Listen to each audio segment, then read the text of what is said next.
Today's Thursday, June 25th, and you're tuned in to NEZ SEZ, a place where musicians can come together and inspire each other to play more guitar. Thanks for being here with us. We have an incredible show for you tonight. One of my personal heroes from when I was a young guitar player listening to his music, Mr. Jon Levin is here.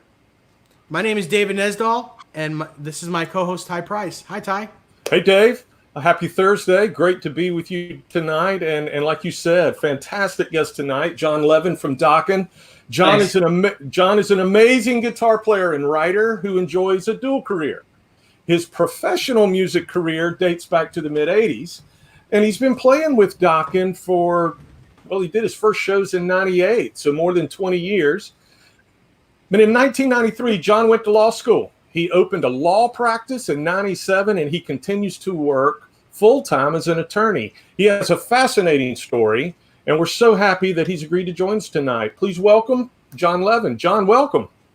Hey, thanks so much. Thanks for that lovely intro and for having me. Really appreciate it. It's our pleasure, especially for me.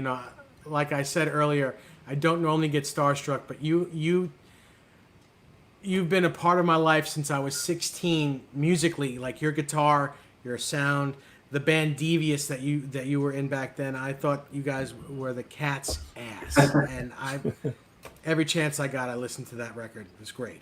Thanks, man. Thank you. That was a long time ago, boy. It certainly was. But yeah, that was great times. Jon, did you know at a very early age that you wanted to pursue music professionally? Oh, I knew that the music thing was right for me. When everyone else I was in grade school and high school and junior high school, and everyone else was doing whatever it is kids did back then. Get into trouble, I don't know. But all I wanted to do was, stay home and play guitar. So when everyone else was going out on the weekends, man, I was just all about listening to rap. I mean, to me, an exciting Saturday night when I was 14 or 13 was getting everyone out of the house, and then I can crank my amp up and learn how to play like to Leonard Skinner or something. Yeah. So that's what I was doing when everybody else was. I didn't really have the desire, the whole social thing. Man, I was like, I don't give a crap about any of that. I was just all about this. So I found the guitar when I was, I played a bunch of instruments before I got the guitar stuff. I started out playing piano when I was just a little kid, and then I was a horn player. I played trumpet, and I was pretty good. Oh, that's when I knew I had musical ability. That's cool. I had a teacher, this guy, Mr. Fredericks. I used to go to take horn lessons and had a class when I was in, second, or third, or fourth grade around there, And one day he said to me, look, if you're not going to learn how to do this, then just stop coming here. And then for some reason, the next time I showed up, I'll show this guy. I knew all the notes, and I was playing. And the next thing I know, he put me as the number one guy in this little stage band thing, and was giving me solos. And seriously, I did a solo with a horn with a plunger in front of it. It was crazy. So, and then I found a guitar when I was fourth grade. What are you, 9? Fourth grade? Yeah, something like that. Yep. I found a nylon string guitar in the basement, and I started messing around with that. And I didn't really even know much about it at all. But I went to a friend of my friend's house. This guy, Jeff Frank. I remember the name. He was a real nice kid. And he had this Beatles complete book and an electric guitar and an amp. So I was like, wow, what do you plug this in? Plug that into this. And I opened up the book, and there's Eleanor Rigby. So that little diagram, and I'm like, okay, it's that and that. And then all of a sudden I'm going to his house a couple times. I'm playing the song. So, and that's how it started for me. And then I got an electric guitar, and I was 11. And then I got a Gibson Les Paul, and I was 13. And that was, man, that's awesome. Yeah. That's a great guitar for age 13. Yeah, I gotta tell you, it was so exciting to have that. I remember, I wake up in the middle of the night as a little kid, and I had to go get the guitar out of the closet and open it up and look at it, because I couldn't believe I had a real Les Paul, which was that's a remarkable guitar to have in 1979 when you're 13 years old. I just gave it away. It's very funny that you say that, because I wake up in the middle of the night now, and I come into this room, and I pick up I buy guitars pretty frequently, and I'll go in I gotta go back to sleep now. I gotta go back to sleep. But yeah, so that's how that all happened. And I still have that Les Paul. That's actually. cool. Oh, that's cool. Yeah, still have it. I got a lot of the stuff I had when I was a kid, but that's how the music thing unwound for me. Mm-hmm. And then from there, I started playing to the records. We had, back then everything was on vinyl. You get a turntable, you try and slow it down to learn what was going on. Yeah. You didn't have YouTube where you can go now watch how Eddie Van Halen or George Lynch they did a solo. No, you didn't have any of that back then. No, you want to didn't. put the thing on the turntable and do it yourself. Yeah. But what's that? We learned a lot of lessons playing that way. You know, do. We learned a lot. Yeah. I think it was better that way. You know why? Because you didn't really know how to do it right. That's So right. you did it your own way. And that is better, I think, than trying to be, if you do it too much like someone else, I did it how I thought it would go. And then it turned out later. Now, of course, I realized, I wasn't even close with a lot of that stuff I was doing, but whatever. That's how you learn. And that was like the inspiring thing for me. And then Ozzy Osbourne got Randy Rhoads, and then that was a life-changing thing for me at that juncture. But I went through all the same things I think most guitar players went through back then. Eddie Van Halen, George Lynch, Randy Rhoads. Now today I'm a huge Michael Schenker fan. Nuno Betancourt. Those are my two. Mm-hmm. That's great. Yeah, that's so cool. Can we say hello to the people in the chat real quick first before we move on? Certainly. We've got quite a few All right, folks here. You want to get to that, Ty? Sure. Hey, David Scher and Susie Cherry's here. Susie, we're glad you're back this week. Ken Codor is here. Fruitcake Tony. Hey, Tony. Michael Bishop is here. Thomas Santiago. Good to see you, Thomas. Mike Neese is here. Good to see you, Mike. Let's see. Dry Heat 480. Glad you're here. John BL. Glad you're here. Jay Hand's here somewhere. I saw him. Metal Mike 5150 is here. Thank you so much for joining us, guys. And so, John, I just remember that sense of victory whenever you went to a live show and you had been moving the needle on the record, not sure if you're doing it right or not, and you have that moment watching the player live, and you're like, I got it. But most of the time, it was like, oh, I never thought about playing it like that. Needles. Yeah, I know. Yeah, my mother always dreaded when that was happening because she knew that there were going to have to be new needles in the future. I used to have live band practice in my room growing up with drums and everything. Literally, can you imagine this? Drums, bass, and guitar, actual band in the kids' room. Mm-hmm. I don't think they liked it too much, my parents, but honestly, I didn't give a crap. Now, you mentioned Eleanor Rigby early in your development. Did the Beatles unlock some things for you, with the guitar?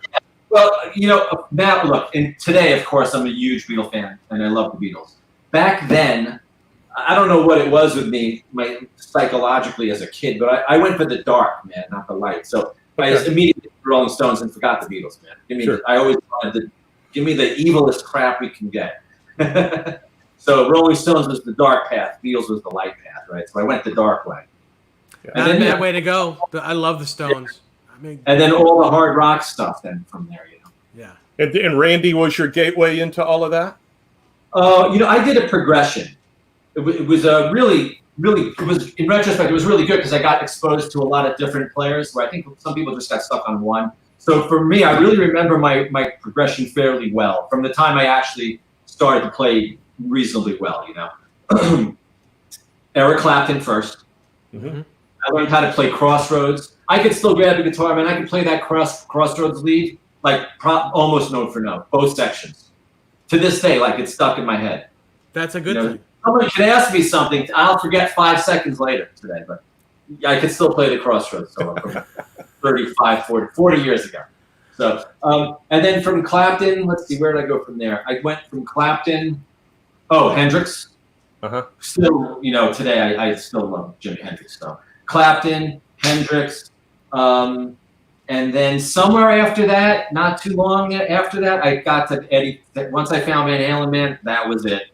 Mm-hmm. So I learned as many songs as I could, and then I was on that for the duration. Then Randy Rhoads came out, and I'd say Randy Rhoads, I was still really young. I would probably say I was 16 when that was going on, 16, 17. And Dokken, you know, I was a huge George Lynch fan and fan of Dokken. You know? That makes sense. It'd be cooler, man. I got into one of my favorite bands. Who would have thought? If someone could go back in time and tell that little kid, hey, you better keep practicing. You're going to be in this band one day. I mean, Yeah, can you believe it? Can you believe that you've been in Dokken longer than George? it's a long time, man. It's We were talking about that actually not too long recently, you know. I've been in it, it's been a long time. Yeah, it's Long time. insane. What album did you come into the band on, John? My first studio album was Hell to Pay. Well, no, I meant when you first got introduced to the band. What band did you come into? I remember exactly how it happened. Exactly. I was in the car listening to some radio station, and the introduction to Paris is Burning came on. Oh, so you came in on the first one, yeah. But I don't know that. I think at that point there was already other Dokken records out, but that was the first thing I heard. Got it. Okay. You know, so after I heard that, then I went out and got like, this band has albums out, you know, and I saw the Break in the Chain video probably or something like that on MTV, you know. But yeah, I remember when I heard that on the radio, I was like, who's this, man? You know, it was like, holy shit, listen to this guy play, man. Who's this? You know, his tone. I got to tell him that next time I see him. His tone is amazing. It's just always been amazing. Yeah, I don't think there's ever been. Go ahead. Shows, it was great, man. Yeah. I mean, everything about the band sounds great. I mean, I love the way Mick Brown's drums sound. I mean, he's such a powerful drummer. I've only played. You know, 90% of my career was with Mick playing drums. So you know, he retired recently. Yeah, right. So, you know, for me, playing with anyone else was the drummer we have now. BJ is wonderful, and he's really doing a great job. But you know, when you play with one guy for that long, you know, we were just locked like unbelievably. You know, when Mick and I played together, it was really like the sum of the two was more than the two. You know, we had that chemistry together. Yeah. So, yeah, miss playing with him. Nobody else like him. That guy, he's just got. Aside from being a great guy, the greatest guy, you know, he's just got heart as a musician, heart and soul. Mm-hmm. Literally, do you know what I'm saying? Like most players don't have both of those two things. You know, he's just got the whole. Just what an unbelievably exceptional player, man. How's it playing with Jeff Pilson? I played with Jeff only 2 shows. Oh, okay. Jeff, we played together for Don's birthday 20-something years ago, June 29th, 98. And then we played the Starplex together. That was the only 2 shows I ever did with Jeff playing.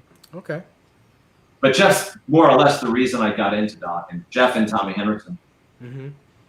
Good stuff. Tommy's a Long Island guy. And you later played with Tommy with Dora as well, right? Yeah. That's how I got into the Dora band. It was because of Tommy. So you were playing a club. You were doing the club scene on Long Island. You guys rose to prominence locally, and it is the Doro gig the first big gig you go to after your time on Long Island? Yeah, Tommy called me and said, "Hey, we need a guitar player." I said, "Oh, you know, I'm in a band, and I'm not really sure." He's like, "Listen, I'm just telling you right now, like with this band that I'm in with Warlock, it was Warlock before it was Dora. You know, so with Warlock, they tell you something and it happens. You know, we toured here. I'm thinking, maybe I need to look into this." So I went to his house, we rehearsed up some songs, and like went down and auditioned. And I didn't even know it was an audition. I just went to SIR and played guitar. I didn't feel like anything about it. And I got a call the next day that they wanted to meet me and they offered me the job, and I took it. Then we toured. We made a record and toured Europe. It was a great experience for me as a young kid. And I was only 22, 23. So to be doing a headlining tour when you're that young was really, you know, in retrospect, you know, most people don't get to start out with a headlining tour yet. Yeah. Yeah, it's amazing. Yeah. Great. And I would imagine that the venues in Europe for her during that time, big venues. Oh yeah, she was really popular. I mean, we did the headlining tour. We co-headlined Metal Hammer Festival with Ozzy. That was my first arena, Dortmund Metal Hammer Festival. I don't know, 20-something thousand in there. It was crowded. So Yeah. what's it like? Your first big gig like that, 20,000 people. You're looking out into the crowd from the stage with a guitar on you. What's that feeling like? What is that? Let me. I just, if I can find it real quick. I got to jump out just because I saw something, a picture from that night. Okay, okay, great. Yep, here it is.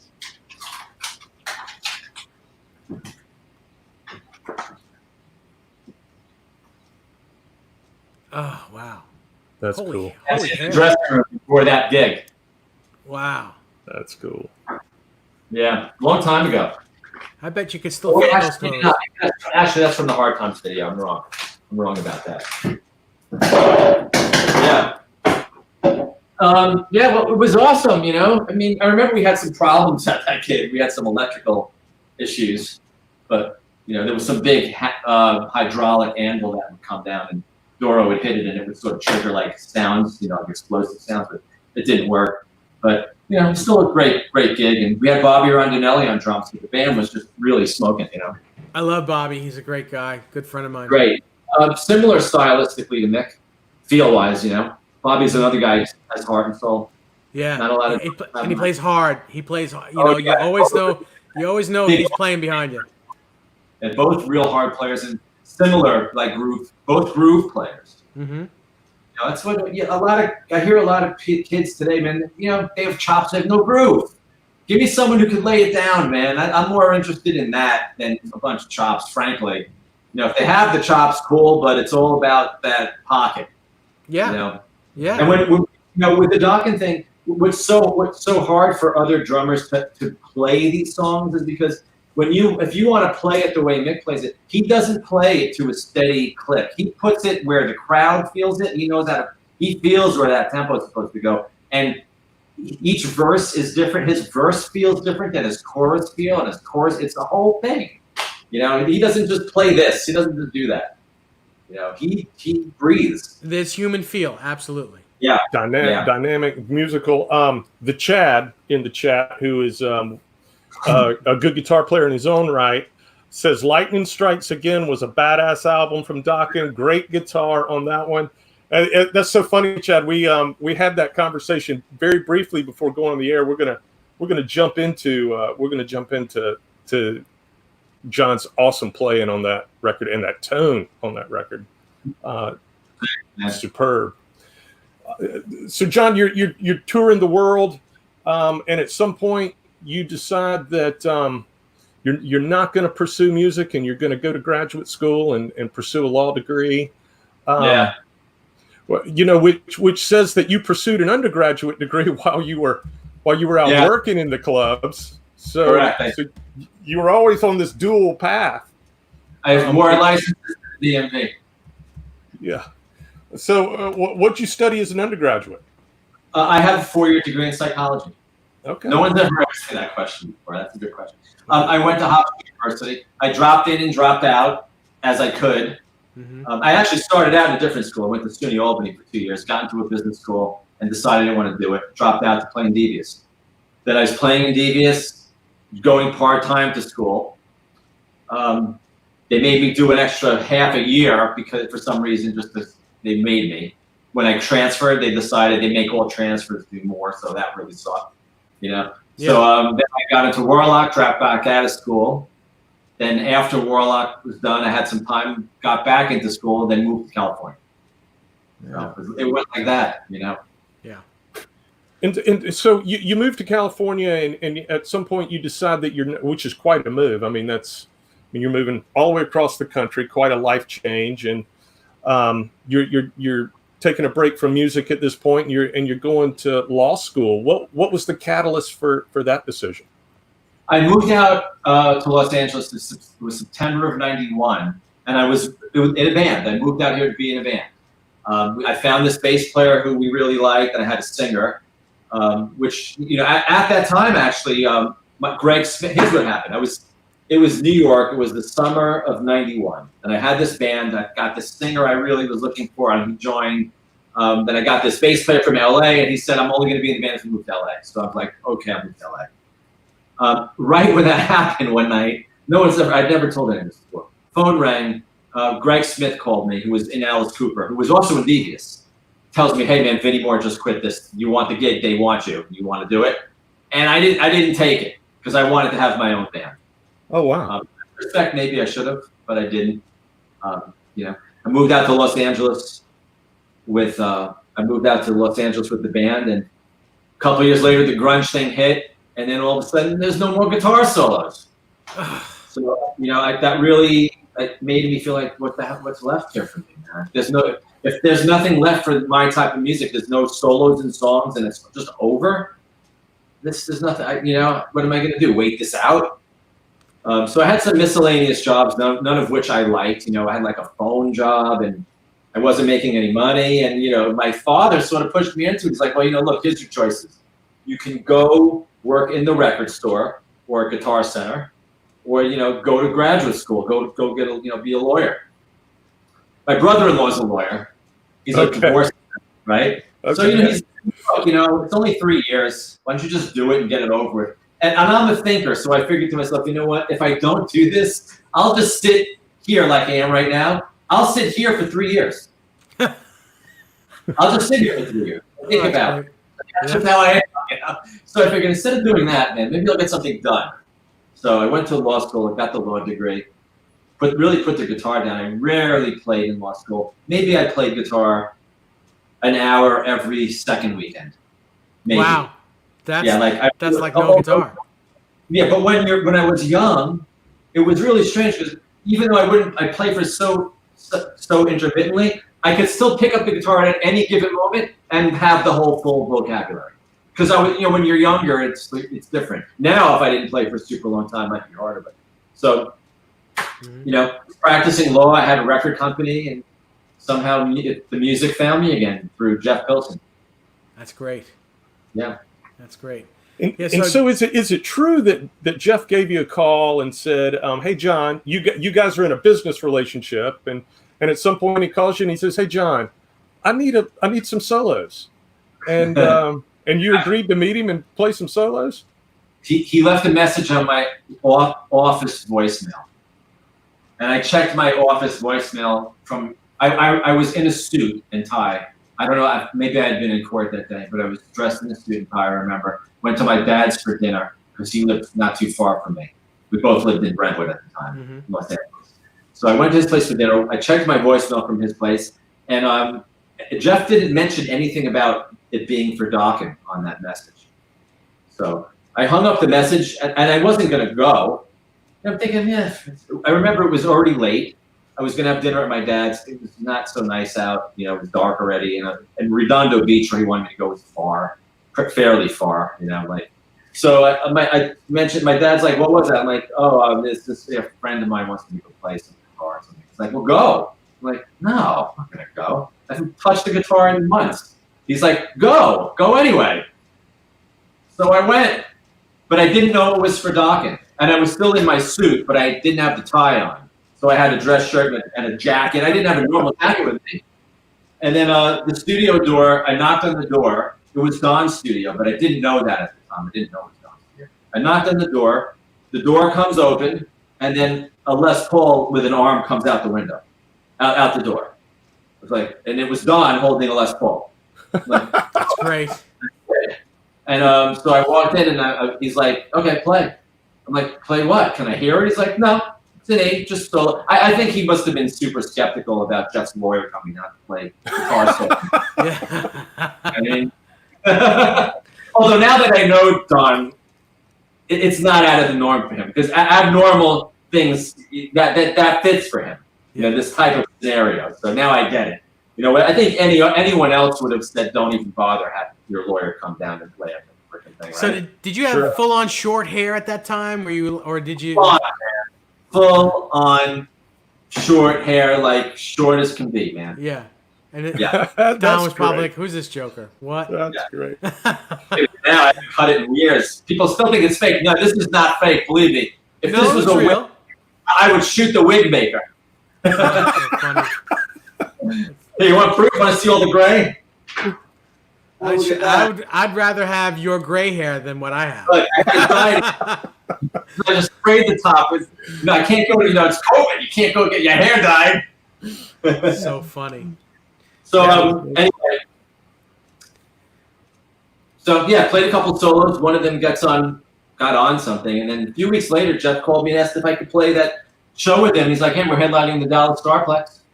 You want to do the gig? Can you do it? How do you do Under Pressure?" I'm like, "Yeah, good." So he came to my house a couple times. We rehearsed with the band a few times. I started breaking out my old gear for that, and I bring an amp after amp down to rehearsal. They all were broken because they all sucked. I hadn't played. Let's see, that was like '98, right? So I hadn't used those amps really since '92. They were just sitting for 5 or 6 years. They were all 50-watt Marshalls. None of them sounded good, or when as hard as Mick hits, you can't use a 50. It just won't work. You got to use 100. He'll drown you in a 50 as hard as he hit. So I bought another Marshall head right then. I bought a JCM 3000, which still today is my #1 head for live. I still have it. Just had to retune that. Yeah, I have 2 of those. So, yeah. That's great. That's how that happened. I mean, how much time did he give you to prepare for that live gig? Because that catalog is intense from a guitar standpoint. I want to say we had a couple weeks. I'd say it was mid-June, mid to end of June. We played for Don's birthday on June 29th. And the show was July 4th, so maybe 2-3 weeks. Wow. Yeah. Wow. But I was familiar with the catalog. So. What guitars were you using back then? I was a Kramer endorsee in Devious and in Warlock. Mm-hmm. So I still had those, and I played on. I had a red one and a black one. Yeah. Oh, there you go. Oh yeah. Look at that. I still have. It's something like that. It's a Beretta. I still have. I had a whole bunch of those. Yeah. I still have one left. Mine. I had that guitar. I smashed it up intentionally at a gig, left it on the stage. My tech claimed it as his own, rebuilt it, and then I decided I wanted it back. And then I played it in Dokken a couple of shows, and Mick's like, "Man, that guitar is just so boring looking, man. Can't we do something?" And we had a lot of time. We were in the dressing room. It's like, I remember we did sound check, and we had nowhere to go. And it was like 6 o'clock. We were going to go to dinner at 5 o'clock. And our gig wasn't until much later. So it's like, let's go get some reflective tape or something. So we went to an auto store and bought like a chrome tape, and he taped up my guitar, made it all chrome. Mm-hmm. And that's that chrome Beretta that I have. That's cool. Yeah, that's cool. A question from Tony. He wants to know, John, was it easy to work with Jeff and Mick? I'm assuming at that very beginning stage, did they make that real easy for you, understanding what the pressure of that gig was with 3 weeks notice? Yeah, well, nobody talked about any pressure or anything. We just played really well together right off the get. Mm-hmm. There's video of that floating around, I think, on YouTube. Yeah, if you want to see it. Yeah, I was, super young. Looking back at it now, of course, I can play the stuff better than that. But 1,000 gigs later and 20 years later. But for the amount of time we had, I thought it went really well. That's cool. And how did Hell to Pay come to be? I mean, at what point did you guys get together as a band and say, "Hey, we're gonna write an album with new music"? Well, that was the plan. Don had a deal, and we owed another record to that record company, which I think was Sanctuary. So I really joined the band like in 2003, and we started writing for the record. We wrote in Don's place. I would drive out there, 4 or 5 times a week, and we would just work. It was great. Took a long time to make that one. It took a long time to do that one? To do that? I'm trying to think back. I don't remember. I want to say, I think we might have actually cut real basic tracks for that in Total Access Studios. But I'm not 100% sure. I just don't remember. I don't remember if we demoed it all and then put the drums on after, or if we did actual basics. I can't remember. Yeah. But that was sort of, yeah. But it was old school. I mean, you guys were in a room and doing it together? I know we did. I want to say, I think the way we did it was, I think Don and I demoed all of the songs first, and then we recut them. Okay. But I don't remember how we recut it. I just don't remember if we did drums, and then I can't remember the process there, but it was probably a hybrid. But there was all real drums tracks on that. Well, there's real drum tracks on all the documents. On all of them, yeah. Yeah, I remember doing some sort of like basic track. So. Mm-hmm. So Chris Bevan in the chat says, big shoes to follow, George Lynch. Was there any anxiety being George's replacement? I got big feet. Good. Great answer. Great answer. Awesome. And Papa Blue also says, how do you go about learning the songs? A lot of them I had, look, who that's into the 80s rock didn't know this catalog of music, So yeah. I had a good understanding of the catalog going in. Mm-hmm. And, in retrospect, I'm sure if I put the songs on today, I could probably tweak out of them more and say, I'm not doing that 100% right. But, I'm doing it close enough that it's, within the ballpark of what I think I would want to hear. My plan for what I thought, my structure of how I wanted to stick to the approach. I remember I went and saw Ozzy with Zach, and we played with them, when I was in Warlock. And when I was watching him, he did all of the Randy Rhoads solos the same. He did the real Randy Rhoads solos. But then on the stuff that he wrote, he did his thing, So I thought, what, that's the respectful and right way to do this. I don't want to start rewriting, the people like these solos, they're classic solos, and I don't think that would be a cool thing to do out of respect for George, who authored those, And I wanted to pay homage to the way he did it, because they're awesome solos and they're classics. And I think People that. Sing them. What's that? People sing his solos. You can actually hum them. If I went to see a band, and the original guitar player, they had a new guitar player, man, play the solos the way I want to hear. I don't want your version of them, man. Do your. That's what I would want. So that's what I did. I wanted to stick to the original leads for those songs, and then the stuff I did with Don, I did whatever I wanted. Mm-hmm. That's the way I like it as well. I remember being 16 in my rock cover band, playing "Just Got Lucky" and "Alone Again," and I learned the songs as they were on the record back then. That's the way you do it. That's what the composition is, Yeah. That's how I think about it. Yeah. I think if someone did that in any band, whatever. Say you go see Judas Priest, they had new guitar players. Could you imagine if they just did completely different leads, completely different? I think people would leave. Who were guitar players anyway, would be like, "What the hell, man? Come on, you serious?"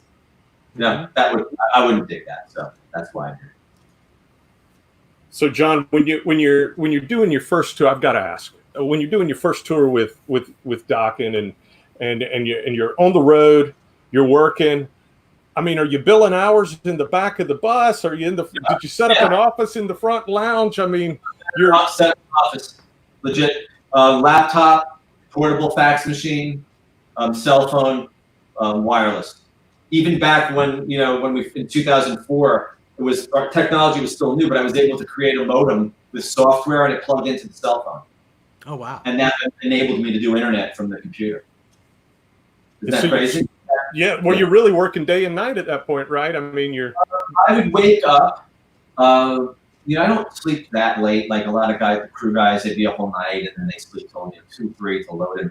I would get up, have breakfast, and start. 10 o'clock, I'd start working. And the tour manager would have to work too, so we sometimes work together. He'd take one side of the table and I take the other, so we just work. Do that during the day. That's great. I mean, what else is there really to do anyway when you're on the road during the day? There's nothing. If you're on a tour, you don't sound check really anymore. Right. You sound check a couple times, and then you're done. So I mean, unless you want to sleep all day, there's really nothing to do. So for me, it was work. That's not a bad way to do it. Yeah. This way, you don't miss out. You don't miss out on anything. You're there. You're awake during the daytime and doing your thing, and then you're acting like a regular human being with a regular job. And at night, you're a rock star. How cool is that? Yeah, it was an interesting combination, you know. Yeah. It's sort of, I don't know of anyone else who did it the same way, but everyone's got their own path. Yeah. Yeah. So Yeah, Papa Blue, go certainly ahead. a unique path. Yeah. Papa Yeah. Blue asked a question. He says, "How do you go about getting the right tones for the songs and your gear?" Today, Yeah. Well, I guess You mean from when it started to today, how do you? I mean, do you uh, still? okay, here's how I do it now. When we play, we do mainly fly dates. So it's just I fly out on a Friday, Thursday or Friday, come home Sunday or Monday, and I have rental amps. And all I bring with me is one guitar that I carry on the plane, and then I have a pedal board that I check that's in my luggage. And the pedal board doesn't have a lot in there, man, other than a tuner and a channel switcher. I have just a booster, a distortion booster, gain booster, and a chorus and a delay. That's it. And for me, that's enough. I mean, I can really get a lot of different sounds with just that. Certainly more than enough to do. I could probably do just about any rock gig with that, you know. I don't need more, like some guys need a ton of pedals, and you know, I don't have the technical. You know, if something goes wrong on stage, to me, I'd rather have less to deal with than having racks of stuff. And sometimes the more things you start plugging into the amp, it just sounds worse and worse. So when people like ask me, "Oh, how did you go about it choosing like this particular chorus or this particular delay?" And you know, I can tell you like the chorus and delay I use, they're not the greatest chorus and delay. But the criteria for me was if I plug it in, like the chorus and delay, they go through my effects loop. So if you unplug those and plug them back in, if there's any tonal difference more than like the teensiest bit that I could deal with, like then I don't want it. It has to keep the true tone. Some pedals you plug in and then all of a sudden the amp just sounds terrible. So that's my criteria. That was my criteria and still is for a pedal. You know, can't change my amp sound. Not a bad way to do it. No. Not a bad way at all. So what guitar do you take on the road with you? Is it two humbucker single coil in the neck? What? I know it's a Charvel, but what is it? What Almost do you do? everything I take is a humbucker in the bridge and it's a single coil humbucker. Yep. Hot rails in the neck, or I could do a regular single coil. But that's my combo because I can get enough sounds out of that. So it's usually like a tone zone and a hot rails. Tone zone in the bridge and the hot rails in the neck. Yeah, Tone Zone's a great pickup. Yeah, it works really well for me. So it helps me make, you know, a lot of times I get crappy amps on the road and I have to try and make them good enough. That's how like that pickup helps me. Yeah. Yeah, it's a pretty easy pickup to work with anything. Yeah, it works really well for me. I like low mid-range a lot. That's my whole trick. That's what I like for sound. I don't really care about high end at all. Because anyone from the board could dial in a little more top, and every room needs to be adjusted slightly different. So, well, guitar lives in the mids anyway. You know, the more mids, the better, almost. So I'm only about the mid range. I'm going to see people playing; they scoop out the mids. I'm like, you know, go to the front of the house. You can't hear their guitar. It's gone. You know, it's all about the mid range. So it's almost the same way. It's almost the same way with the wet dry wet system. You know, God forbid you have two guitar players. One's playing through just a half stack, and the other's playing through a wet, dry, wet. That guy gets lost. It's just, you know, it almost seems like the more you got, the less you're going to be heard. I mean, I used to, when we toured with a bus and a crew, you know, back in the day when people did that more often, I had a much more elaborate rig, and it would be 3 Marshall heads. They were all linked together. And the 2 outside ones were in stereo with effects, and the middle one was dry. The middle was that 900 that we talked about before we started the show. And then the outside 2 were my 2000s. And, you know, yeah, it was great, but, you know, I don't need it. Now I'm in mono. Yeah. 1 head, 2 cabinets, and mic them up. Yeah, it's great. It's great. It's like being in a 70s classic rock band where the guitar is like, oh my God, how amazing does that sound? You know, you learn as over the course of time, and I've learned what cabinets sound right and where to put the mic and what mic sounds right. You know, a lot of times we'll have potluck sound guy, and I'll talk to them, and I'll, you know, I know the EQ settings that work for me, and if they're cool and they're, you know, amenable, I'll give it to them and I'll tell them how to do it. If they give me an attitude, then I don't want to do it because I'm thinking, okay, they're just going to bury me. So I better not say it.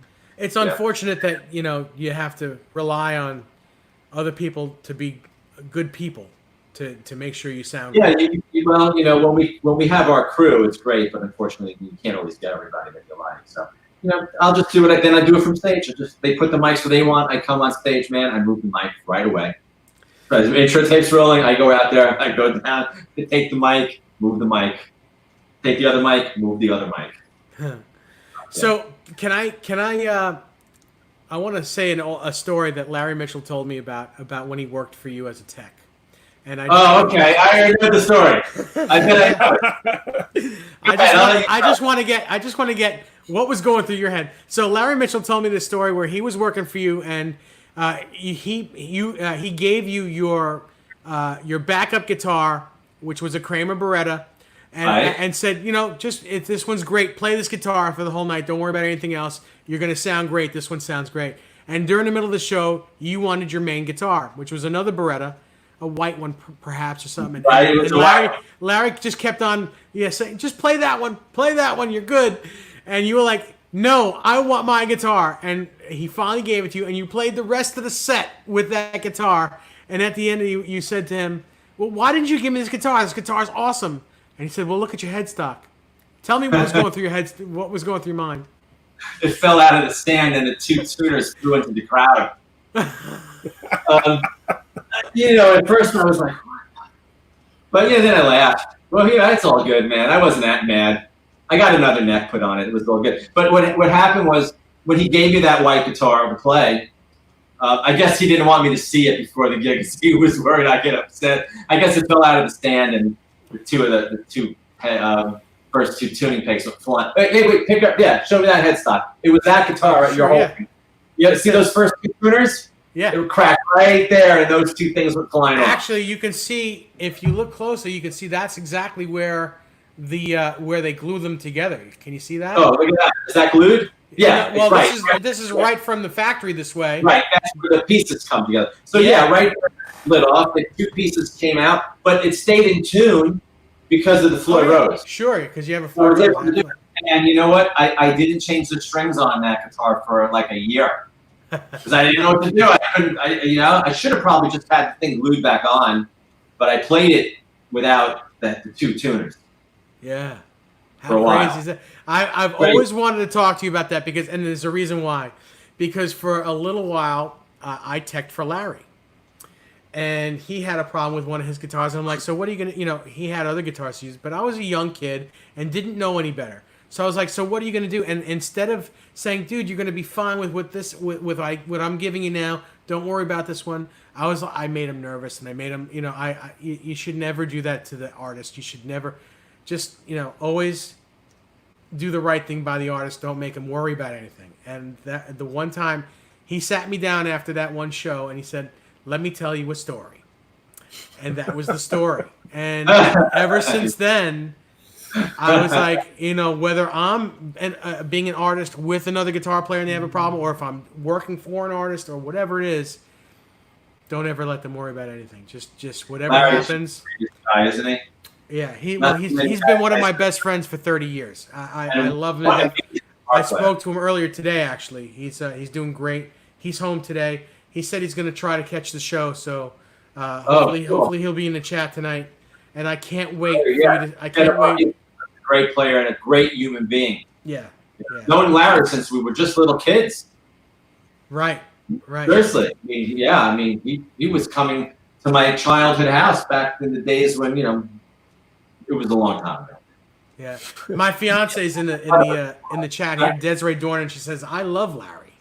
And look, he just showed up. Who doesn't? Great guy. Yeah. I try to see him whenever he makes it out to LA. Yeah. And Larry Mitchell just joined us and said, "Hello, Dave. Hello, John." Hey, Larry. Larry, so I just told John the story about when you teched for him, and about the white guitar with the broken headstock, and he got a chuckle out of it and just told us his part of the story. So yeah, it was Lemoore. That's the best. A club called Lemoore East. That's it. Wait, yeah. Lemoore East. Yeah, Lemoore East in In Brooklyn. Queens. Is it It Queens? wasn't the original one. There was Lemoore's in Brooklyn, and there was Lemoore East in Queens, and then there was Lemoore Far East in the island. It was Lemoore East. I remember that night. Yeah. He said, haha, breaking headstock. Yeah. Oh, it's so funny. We got a gear question, John. Jeff asked, John, any thoughts on the Splon Quick Rod? Oh, great amp. I used them for years. Scott Splon's just, man, if there's anybody who knows about amps, it's Scott Splon. He just makes these point soldered, unbelievable heads, and anyone who likes, boutique amps, he's just really one of the front runners in that category. Great guy and amazing amp builder. Cool. Yeah. So Larry says he felt horrible when that happened, and Larry, I know how you feel because I remember me working for you, and I've just explained it to John, and something went wrong with your guitar, and I didn't treat it the same way you treated John, just saying it's okay, it's gonna be okay. I kind of made you a little upset, a little nervous, a little like what am I? And you sat me down and told me that story, and from then I learned. It was a good learning story for me. So it was a good thing. I think Larry and I got a laugh out of it after it happened. It was all good, man. Yeah. So all right. So Ty, what else? What do you got? Well, Chad, you're going to appreciate this because all right. So you do Hell to Pay, John. You do a tour cycle for that. You come back and you guys begin preparing for this next record, Lightning Strikes Again. I'm going to go on record to say it's one of my favorite recorded guitar sounds of any album in my collection. We've already had Chad Wall's already asked a question about that. The writing on this record is fantastic. Sounds very, whether it was intentional or not, sounds very classic era to the band. That's the riff on Oasis is just a monster. Tell us about how that album came to be, the process, and if you remember what you recorded with when you were doing that record. Okay, sure. I remember everything about that record. I was really bugging Don to try and do. I said, man, let's do something that would be like a logical next follow-up record from where you were after you finished with Back for the Attack. And I was bugging him about it a lot, and he was like, you know what? You're right. I can't put my head back. You're asking me to think of where I was 30 years ago. I don't know. I can't do that. And now I understand that. So I said to him, hey, well, what if I burn you a CD of my favorite songs, Dokken songs from back in the day? Throw it in your car and dry around with it a little bit, and then maybe it'll get you back into the headspace there. So he did that, and he came over one night and he said, hey, you know what? Yeah, I think I get it. I've been listening to that CD, and we just right away started working on stuff. And I remember we got that Oasis one came out pretty quickly. The songs started coming out in that vein fairly rapidly, And then as far as the sound for the guitar sound, I knew I didn't want to be on the clock. When you're in a studio, it's expensive and with time going. I didn't want to be under that kind of pressure to do my guitar solos. So I mentioned it to Don. I'm like, Don, I'd rather do my solo parts in my house. Where this way maybe I can just get an engineer, or it'd be less expensive and it'd be less pressure for me. Because on the prior one, the Hell to Pay, I did them all in the studio, and I had to sort of hurry them up. You know what I'm saying?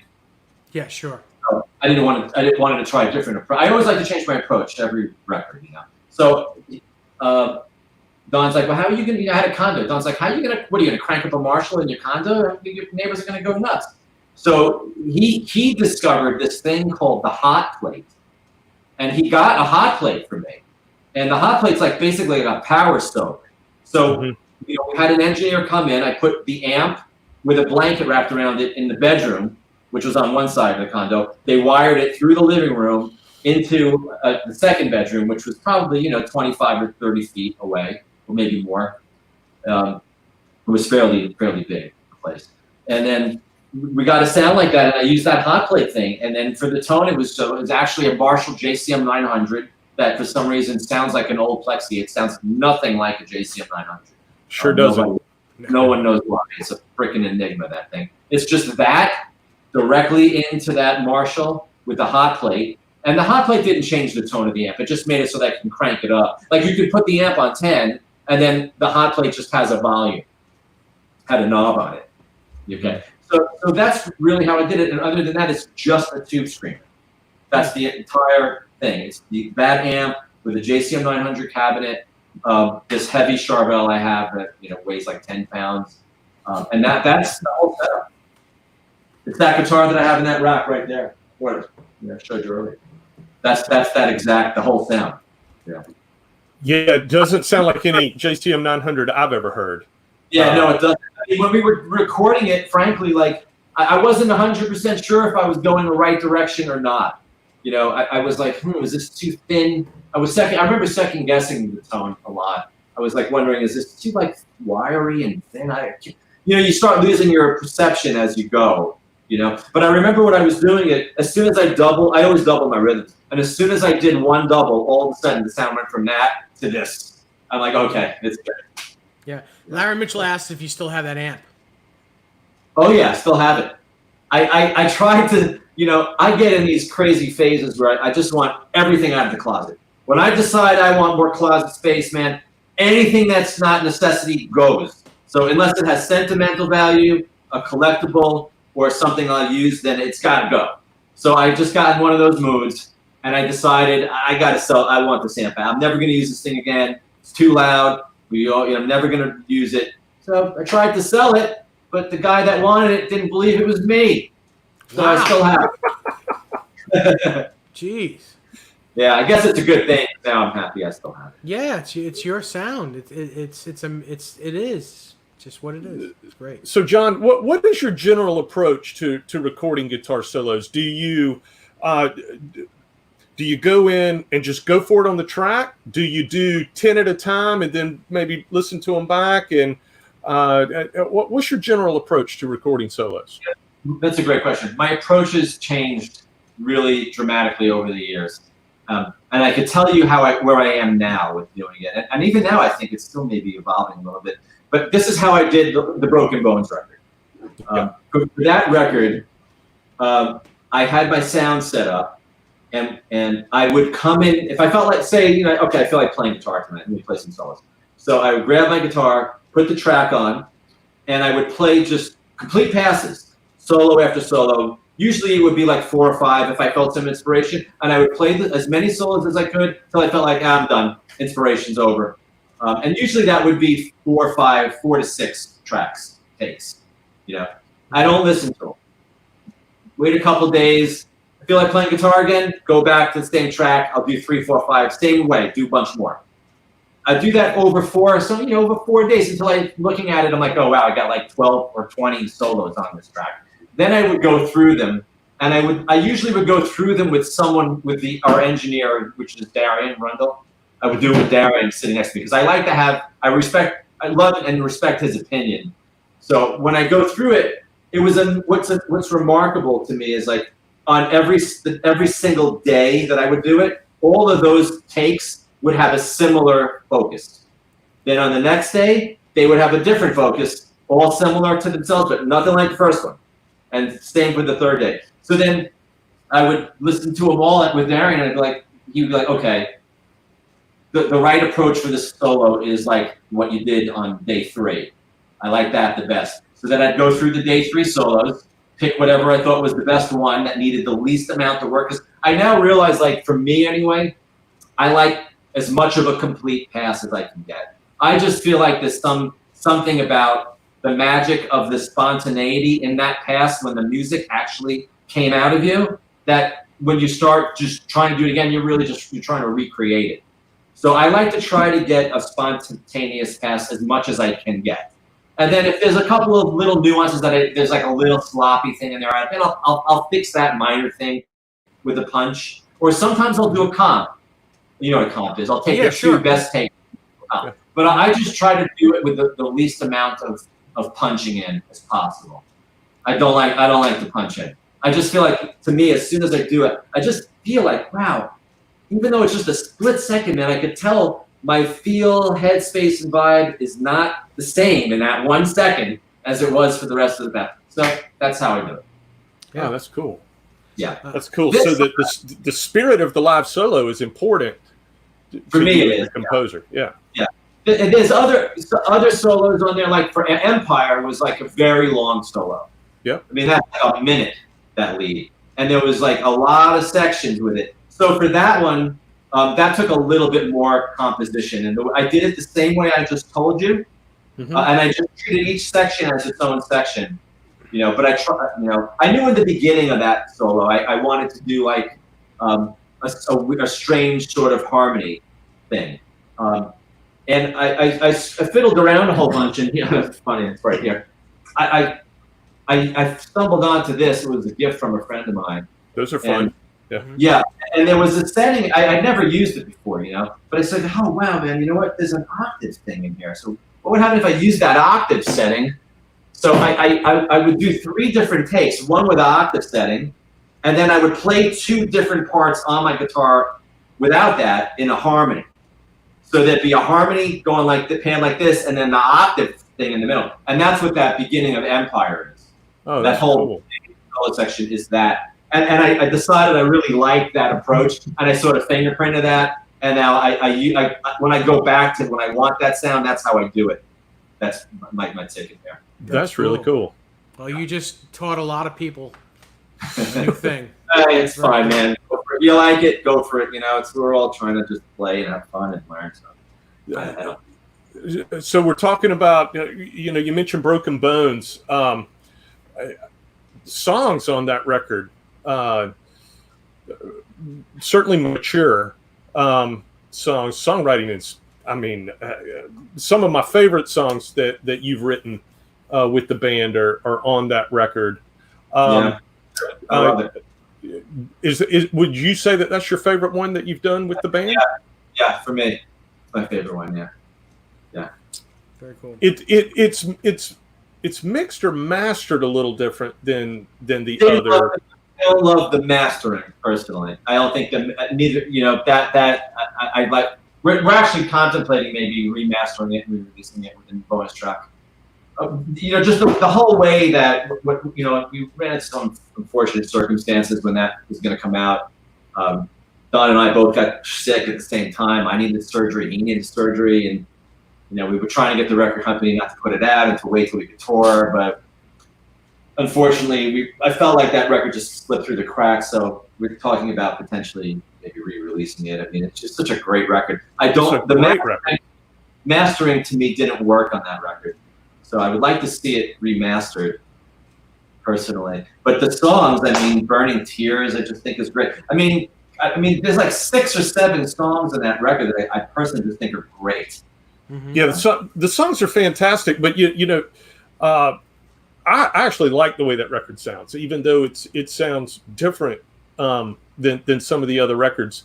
But you make an interesting point that there's so many steps in recording these records, right? And it's important to pay attention every step of the way on how the record develops, right? Because easily drop the ball on any of those steps. You can have the greatest tracks and then get to someone who mixes it. Although that record was mixed really well, it's just it wasn't mastered right. We were on the road and it seems like every time we do a record, Don has a funny phrase. He says, great records are never finished; they're abandoned. Because you run out of time, and that's what happens. You just, at some point, you got to finish it. You have to say, this is done. Mm-hmm. But we went on the road, and we weren't able to really see through with the mastering. And I just feel like the bottom end is the whole bottom end structure of that record, to me, is not the right type of bottom end structure. But, I like the mix on Lightning sounds great in the mastering. I think that's more appropriate to me. Sounds fantastic. Yeah, that's great. Maybe we can visit the Broken Bones record.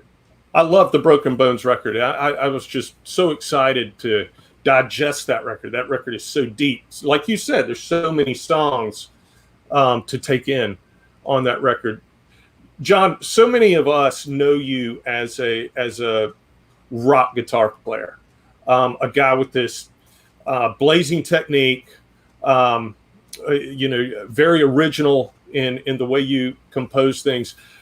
What about your playing style doesn't naturally reveal itself in that environment? What might we be surprised to learn of you as a player that we don't hear from you on some of the records that you've done? I think that's best. I have a site called Jon Levin Guitars that I recently launched. And for anyone who's on that site, if you listen to like the riffs in the advanced riff section, which is we call it the spicy riff section, you'll see more of like how I play just sitting in front of the couch watching television, because that's how I make all that stuff up. Yeah. So I'm trying to get like the whole this other sides of me that I can't, because look, Dokken is its own animal, you know. Mm-hmm. But the other sides that I do, I'm trying to sort of express through the website. Yeah. That's cool. I will. What we'll try to do on this is maybe somewhere on this page we'll put a little marker so people can get to it. Yeah, we'll link to that. We'll do a link. Papa Blue had a technique question. He says, Jon, do you use a pick, fingers, both? Do you use a lot of pinch harmonics with picks, fingers? I like it all. Yes, do all of the above. Checkbox D. Jon, it's 9:06 here. We've been on for just over an hour. Do you want to take a 5-minute break and then come back? And then when we come back, we'll have a special guest for you to reminisce with. Sure. You want to take a 5-minute? That's fine. Yeah, we're going to continue on because we're going to show off a guitar that we're going to be. Oh, actually, no, we're not going to do that today. Sorry about that. We can do that now. You want to do that? We're going to show off a guitar that we're going to give away on a future show. And then when you're ready to come back, just come back with us, and then we'll talk more, and we'll have a special guest on to reminisce with you. Sounds good, you guys, man. I'll be back. Maybe we can talk more about the website. Yeah, absolutely. Jon Levin, everybody. What an amazing guest so far. It's just been incredible. Ty will be right back in just a second to show off this guitar that we will be giving away on a future show. And we have other giveaways that we'll be doing also. We'll be doing some giveaways on each show. So that'll be great. 1 second. If anyone has any more questions for Jon, we're happy to give them all questions. Fruitcake Tony, I saw your questions as well. We will get to that. Just got to pick the right time to ask. So stand by on that. All right, Ty. So let's talk about that guitar. Oh, don't hear you. Okay, so like we mentioned last week, a very generous viewer of NEZ SEZ very kindly donated a guitar to the show. So a couple of months ago, Dave and I talked about a Guitar World article that was written by Chris Cofield about the top 11, best 11 electric guitars of 2020. And we talked about each one. And I think between the two of us, we had all personally played, I think all 11 of them, right, all Dave? Or yes. Maybe 10 out of 11? I think we played all of them. But we at least had some lap time with each guitar. And shortly after that, we had a viewer contact us and say, hey, I dug that. I like what you guys said about several of these things. Let me buy one of these guitars from that article, and you guys give it away. And the viewer bought a Fender Mustang. It's a 2-hum Mustang, 3-way switch, volume tone. It's a basswood body, maple neck, and a rosewood board. And we're going to give this guitar away. It even comes with some free Fender online guitar lessons.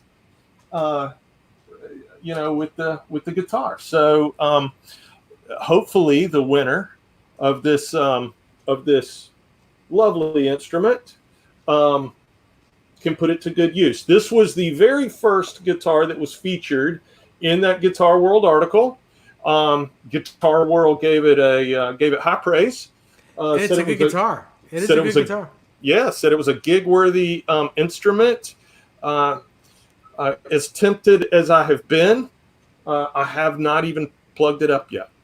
Dave and I talked about whether I would record a video with it. I mean, some of you have seen some of the videos that I'll record and post.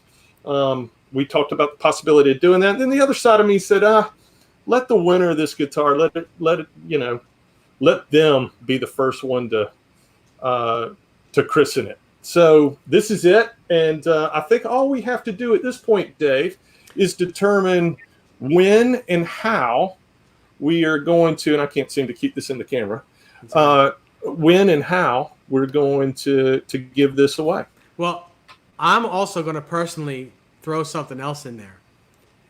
Before we actually send it to the person that wins it, I'm going to do a professional setup on the guitar. Oh, cool. I'm going to do a professional setup on it. It'll play like one of my guitars, very low action, very buttery.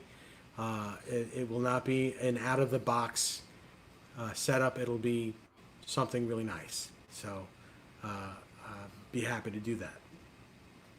Amanda Coombs says, but wait, there's more. All that's missing is the dramatic summer movie voice. But wait, there's more. Well, the more is that we'll be doing more giveaways like this. Maybe not this big of a giveaway, but we have a lot of stuff here that we'll be giving away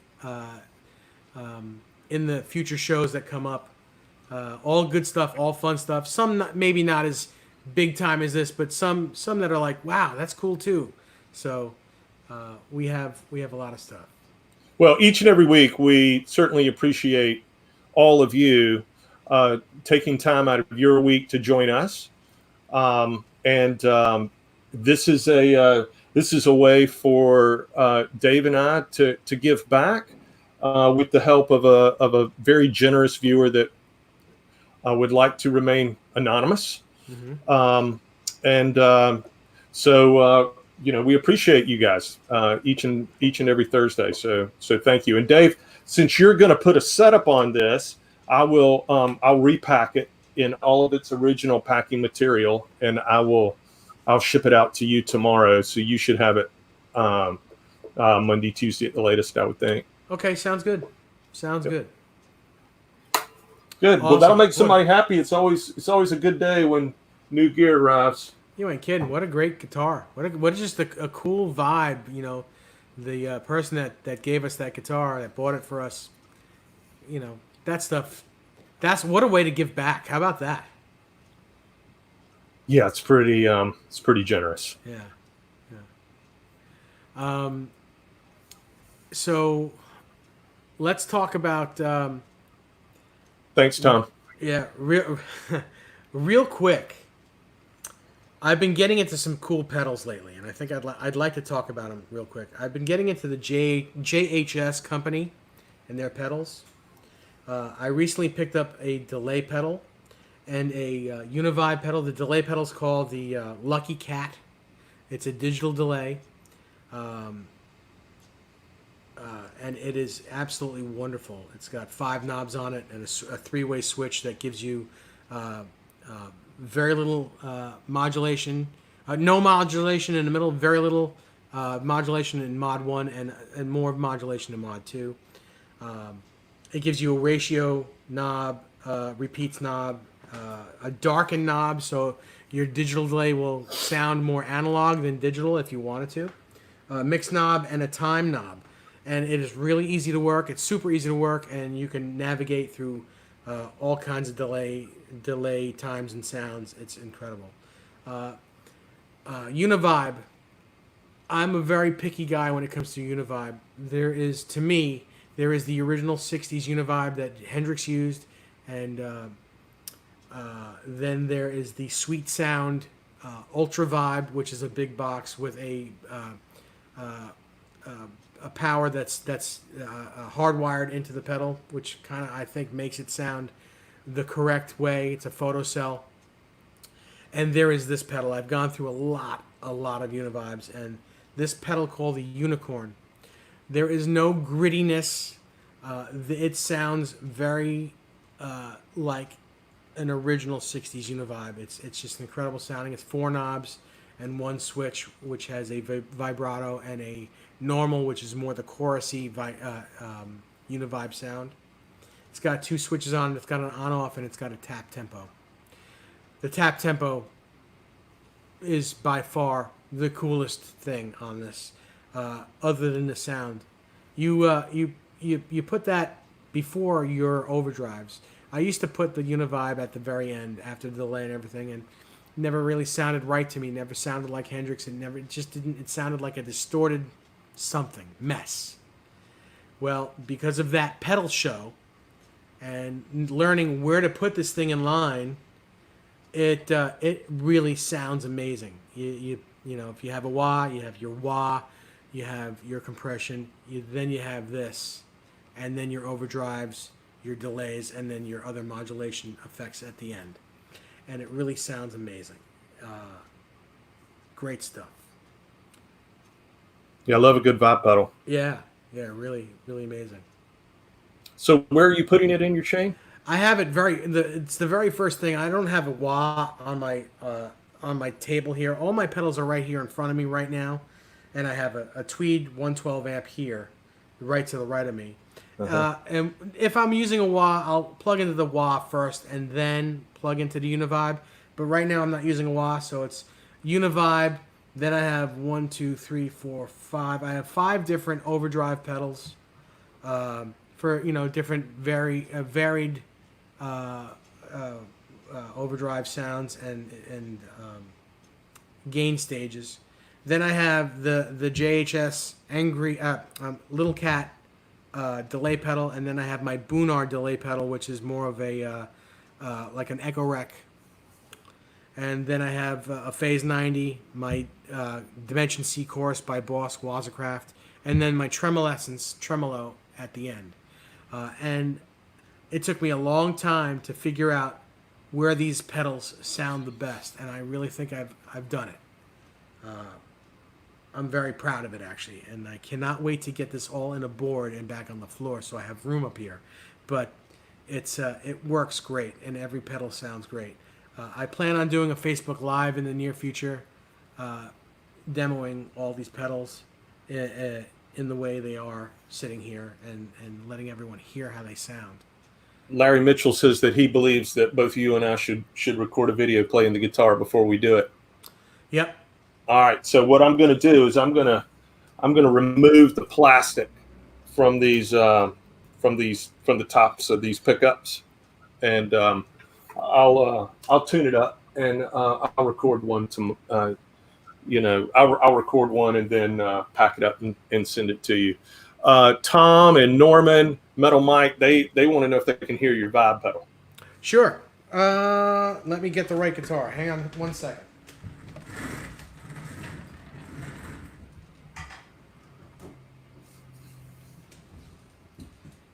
One second, guys and girls.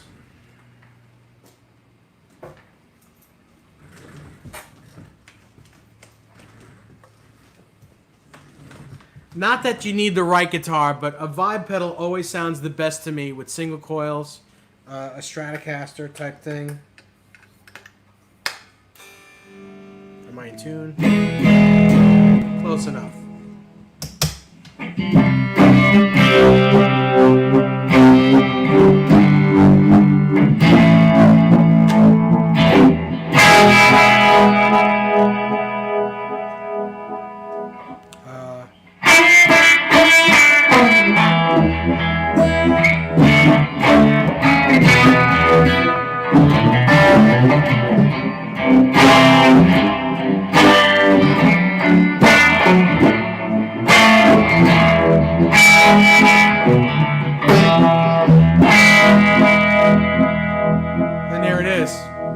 It just sounds amazing, and that's just the sound coming out of the amplifier. No overdrive on it right now. Sounds great. If I put an overdrive on it, everyone around the block here will probably kill me. So it should just be too loud. But that's it. Hey, Dave, Norman also says, he said thanks, but he says he wants you to say hello to John from him. Hasn't seen him since high school. Okay. As soon as he comes back on, I'll let him know that you're in the chat. Yeah, that's cool. And Norman Perkle has been a friend of mine for a long time, also a friend of Larry's. I met Norman through Larry. So, yeah, great guy. Also a good guitar player, has a lot of very cool stuff. Yeah, you're getting some thumbs up for the sound of that vibe. Oh, thank you. Yeah, it's not bad. It's...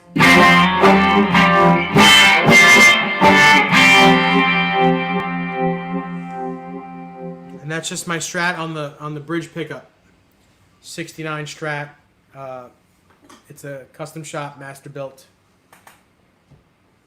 I think that Kenny Wayne Shepherd, I'm thinking of players today, the way Kenny Wayne Shepherd uses a vibe pedal, just very beautifully done, very tasteful. Yeah, absolutely. He's one of the best.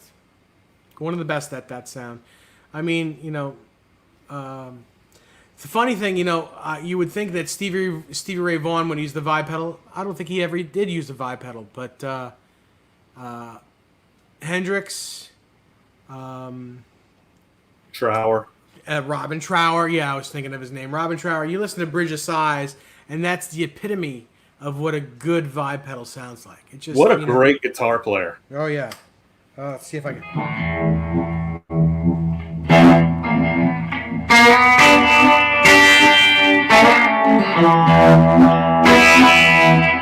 I mean, that's what it sounds like.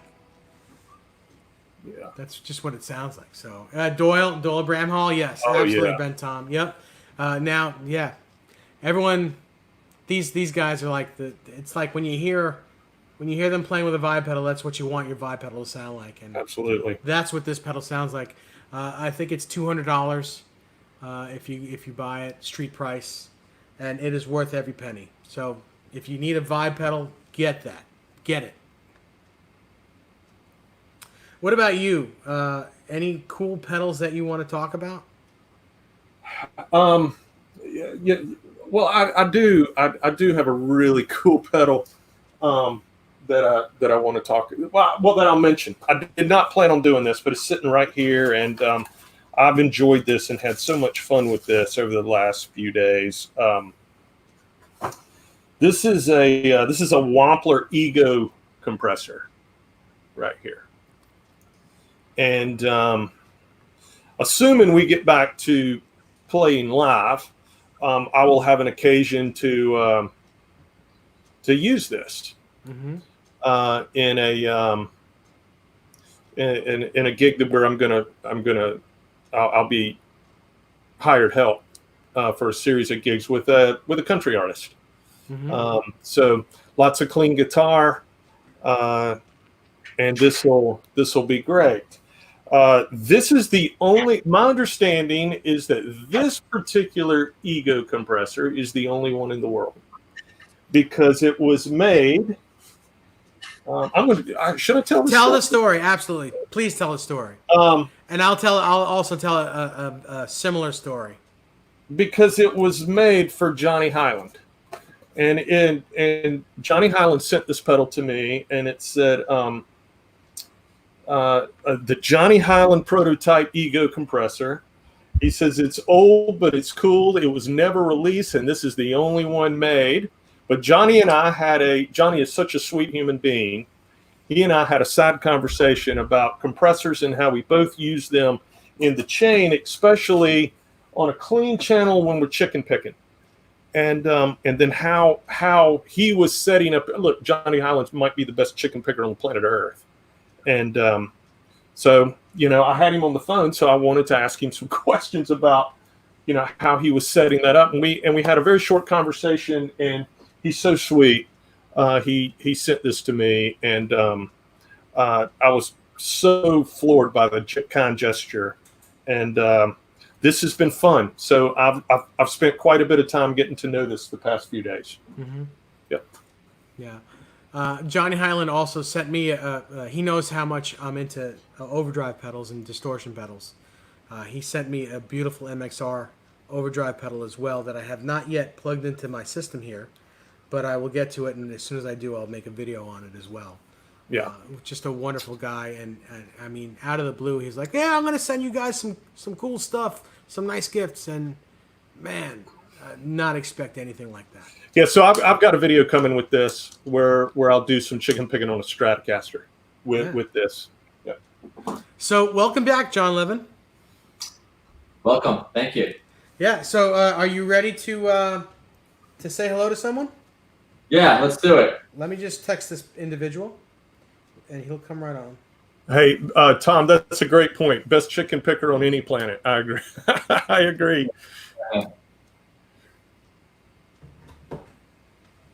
Anyway, all right. So Jon Levin's back. We do part 2 of, well, actually the second half of part 1. Maybe at some point we can get him back on for part 2 if he's not terribly busy. You got it. I'll play next time. Yeah. Oh, that's fine. Yeah, absolutely. Yeah, I just did a little demonstration of a Univibe pedal that I just got that I'm in love with. It's a JHS Univibe. It's called the Unicorn. Just sounds incredible. Oh, cool. But it's good stuff. We're just waiting for this person to get on. I really think. So guess who it is? Huh? You can guess if you want. Oh, you got to give me a couple clues. Nope. No location, nothing? All right. We've mentioned his name on here tonight. All right. Larry Mitchell. Good guess. Nope. Metal Mike.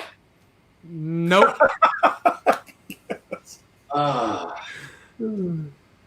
Jimi Hendrix. Yes, if I could do that, I'd be the king of the world. George? No, I don't know him. I wish I did know him. Don. Nope. Good guess though. Mick. I'm not gonna. What? Mick Brown? No. I'm not. Stop guessing. You're done. You're done. Okay. It'll just be. It just takes a second to get on here. As soon as he does, you're gonna be super happy. That's all. Rondinelli. No, but that's a great guess. I should have called him as well. Should have called him. I have his number. So, John, what does 2020 look like for you guys? You guys do have some things on the calendar. Like for everyone, 2020 looks horrible. Yeah. Well, I guess it's okay as long as everyone lives through it. Yeah. Yeah. Well, that's true. Crazy time, man. But I did notice that you guys still had some shows booked, and it appeared that tickets were still selling. Are you guys still in a holding pattern, kind of waiting to find out what's going to happen? Yeah, but for me, I have 2 particular issues that make touring right now almost, something I'm really not going to be able to do until things clear up a little bit. I am my dad's going to be 90, and we were going to get an assisted, living for him, not assisted living, a helper in his place. But he's too concerned that if someone comes in, he can catch this. So we don't want to do that. So I'm really taking care of him. And that's my first issue. The second issue is, like I spoke to my doctor, I have some particular health concerns that make this COVID thing a potential nightmare for me. Without the COVID thing, I'm okay. But with that, there's some particular immune system issues I have. Mm-hmm. So those 2 things, man, I have to sort of just wait till this dust settles. It's just too risky for me. I mean, for me to do anything, unfortunately. I wanted to go anyway, but boy, I got a call from my dad. He gave me an earful, and my doctor just gave me a flat out no. I can understand that. I totally can understand that. I have several issues with myself, and leaving the house every day is problems. So yeah. Yeah, I mean, if you're a young kid, it might be a different situation, but you're someone who's got problems, some certain health problems that otherwise aren't necessarily a problem, but mix it in with this potential thing, it could be a bad problem. Mm-hmm. You gotta consider what we all have to do what we have to do. That's what it is. Mm-hmm. It'll pass. They'll figure it out, and sure, next summer we'll be out touring on this new record. Let's hope. Can't wait to see it. Yeah, I can't wait to go to the show and find a way to shake your hand. Yeah, we'll make that happen. Yeah, be a great time. Yeah, absolutely. Even from the stage. Hey, John, remember me? So John, I know there's new music, and there's new music in your future.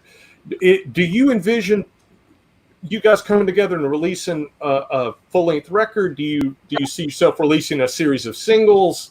No, we're doing a full studio record, just like a whole full one, and we already started working on it, and we probably have 12 or 13 or 14 tracks that we're already messing around with. So we're making good progress. And, we plan on finishing this thing, having it out next summer, and doing a full tour next summer. Good. Yeah. Hopefully things will be back to normal by then, and we can all go out and have fun and not have to worry about this craziness, Right. There's a couple of questions in the chat wondering about what types of amplifiers you're using with the current Dokken material. So can you give us some insight as to what you're using in the studio with the new material? When I play live, we advance gear, so it's all rental gear. Yeah. So I just get 2 JCM 2000s, the 100-watt ones, and I'll try. Sometimes I get lucky and you get a good one, or sometimes there are 2 that are okay, and I'll combine components. Take the tubes out of one, and I use that. I pick the better of the 2 heads that I can get going, and with 2 Marshall cabinets, and I like the 75-watt Celestians for that. So I've simplified it to 1 head, 2 cabinets, and I don't like the wheels on the cabinets. I put them right direct into the stage, and I have a pedal board. That's the whole thing. Yep. Yeah.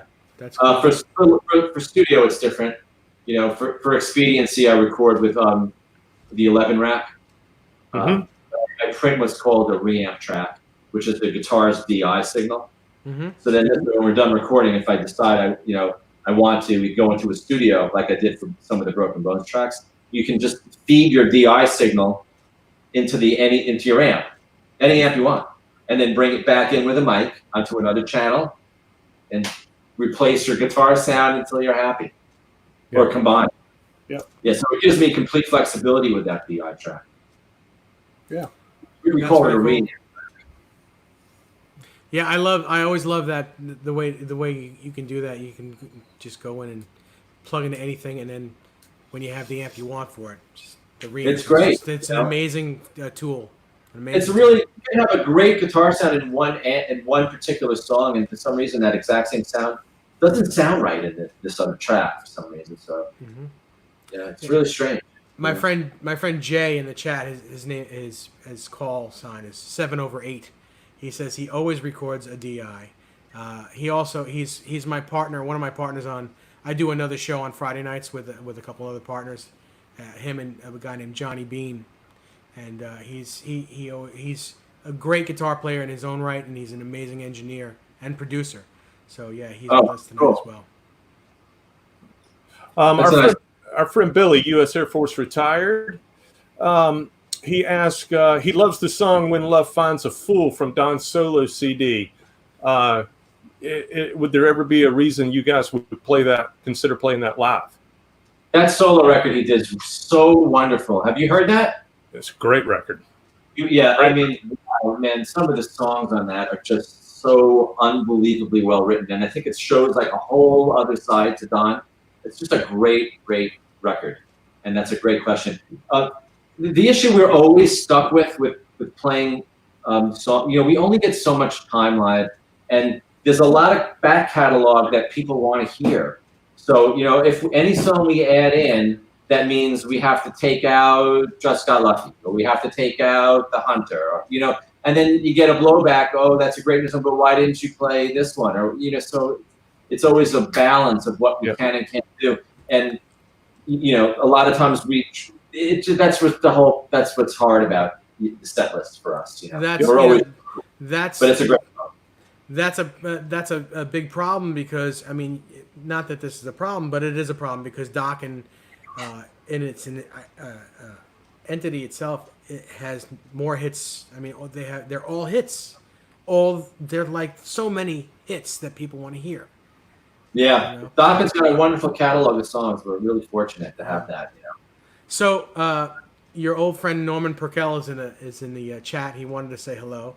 He says, he says, Dave, I remember back in the day picking up Larry Mitchell and Danny Balzano and driving to Lemoore in Queens to see John play. Norman, lived not too far from me, from the hood in Woodmere. Yeah, and he is also not the guy that's coming on in a second. Okay. The person that's coming on is just trying. He's trying to get. Go ahead. Is that who you got? Who? It's not Tommy, is it? Nope.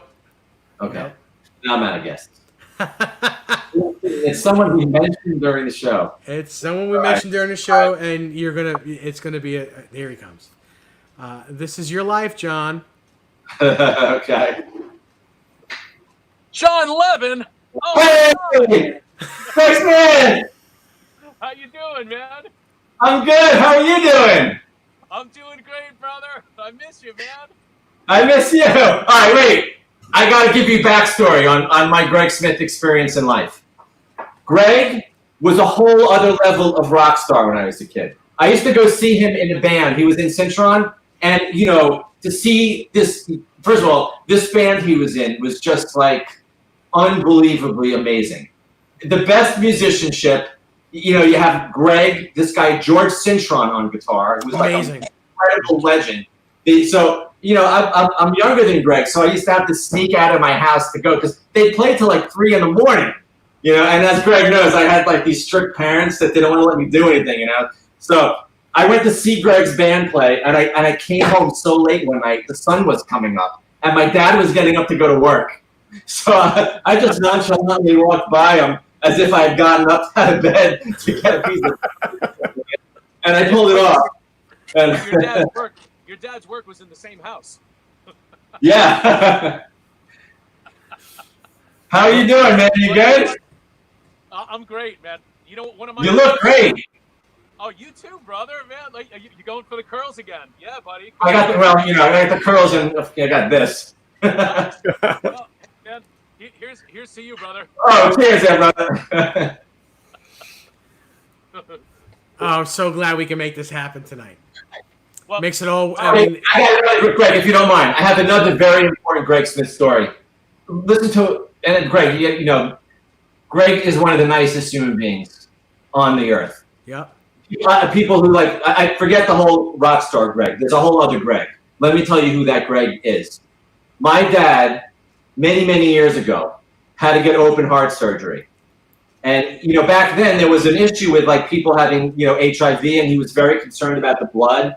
And I wanted to donate, but for some reason, man, like I get a blood test, I'm passing out in 4 seconds. I told him I'm coming. If you come, we're going to just we're not going to do the blood test. Greg said, John, I'm going to donate blood for your dad. That's incredible. Wow. How many friends would do that for Not their very many. buddies? Wow. well, unfortunately, That's Greg Smith. unfortunately, my blood's good to neither man nor beast at this point. Well, here's the best part. He went and had the blood test, but it came out green, and they said, "Oh, we can't use that." No, it came out Heineken.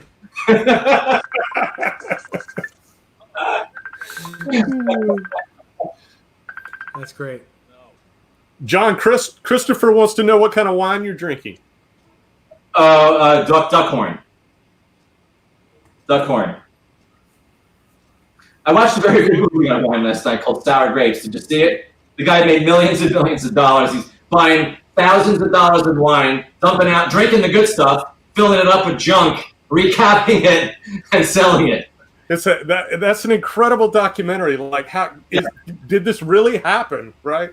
So, yeah, it's incredible. No kidding.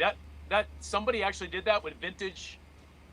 And he sold $4 million alone to one of the Koch brothers, and that guy hired an investigator, and they said, "Hey man, all this wine's fake. All this stuff, Wow. And they found the guy, and he got arrested and got sentenced for 10 years in New York. Yeah. A lot of trouble. And since he had to drink all the fake wine. He must be waterlogged or wine-logged. Oh, my God. Crazy, man. Hey, so when you start doing gigs again, John? Unfortunately, I can't go for a while for 2 reasons. My dad's going to be 90. We were going to get in-home care, in his place care, but he can't do that because if someone comes in and infects him, he's going to have a problem. So I need to help him, number one. And then number two, I have called my doctor where he said to me, you can't go any place because I have like some immunological issues that I can have normally it's not a problem at all for me, but in this particular instance, it could be bad. So, boy, my dad chewed my ear off when I told him I'm going anyway. That was not a pretty conversation. My dad, listen, I gotta go play. What's that? How's he doing, man? He's okay. You know, look, he's going to be 90 in 2 weeks, but he's doing all right. You know, it's unbelievable. So hopefully this whole thing is going to pass and we'll get on to life. Yeah. Hey, Greg, is there a way to turn your volume up a little bit? Geez, I don't. Let me see. Or maybe just come a little closer? Yeah, maybe I'll do that. You know, it's weird, man. Something weird happened, man. The last time I did this with you, I got on seamlessly, but for some reason that iPad wouldn't work, and I had to power up another iPad, and it still wouldn't let me do it through the app. It had to go through the Safari. I don't know what. Okay, yeah, iPads need to go through Safari, and then computers need to go through Chrome. But that's cool. If you get a little closer, like you are now, you'll be louder. Yeah. It'll be fine. How's this? Is this good? That's This is perfect. good. Yeah, we can see your eye and one nostril. Excellent. And we're so glad you were able to join us again, Greg. It's good to see you. Oh yeah, absolutely. Did you guys know Greg actually did some shows with us in Dokken?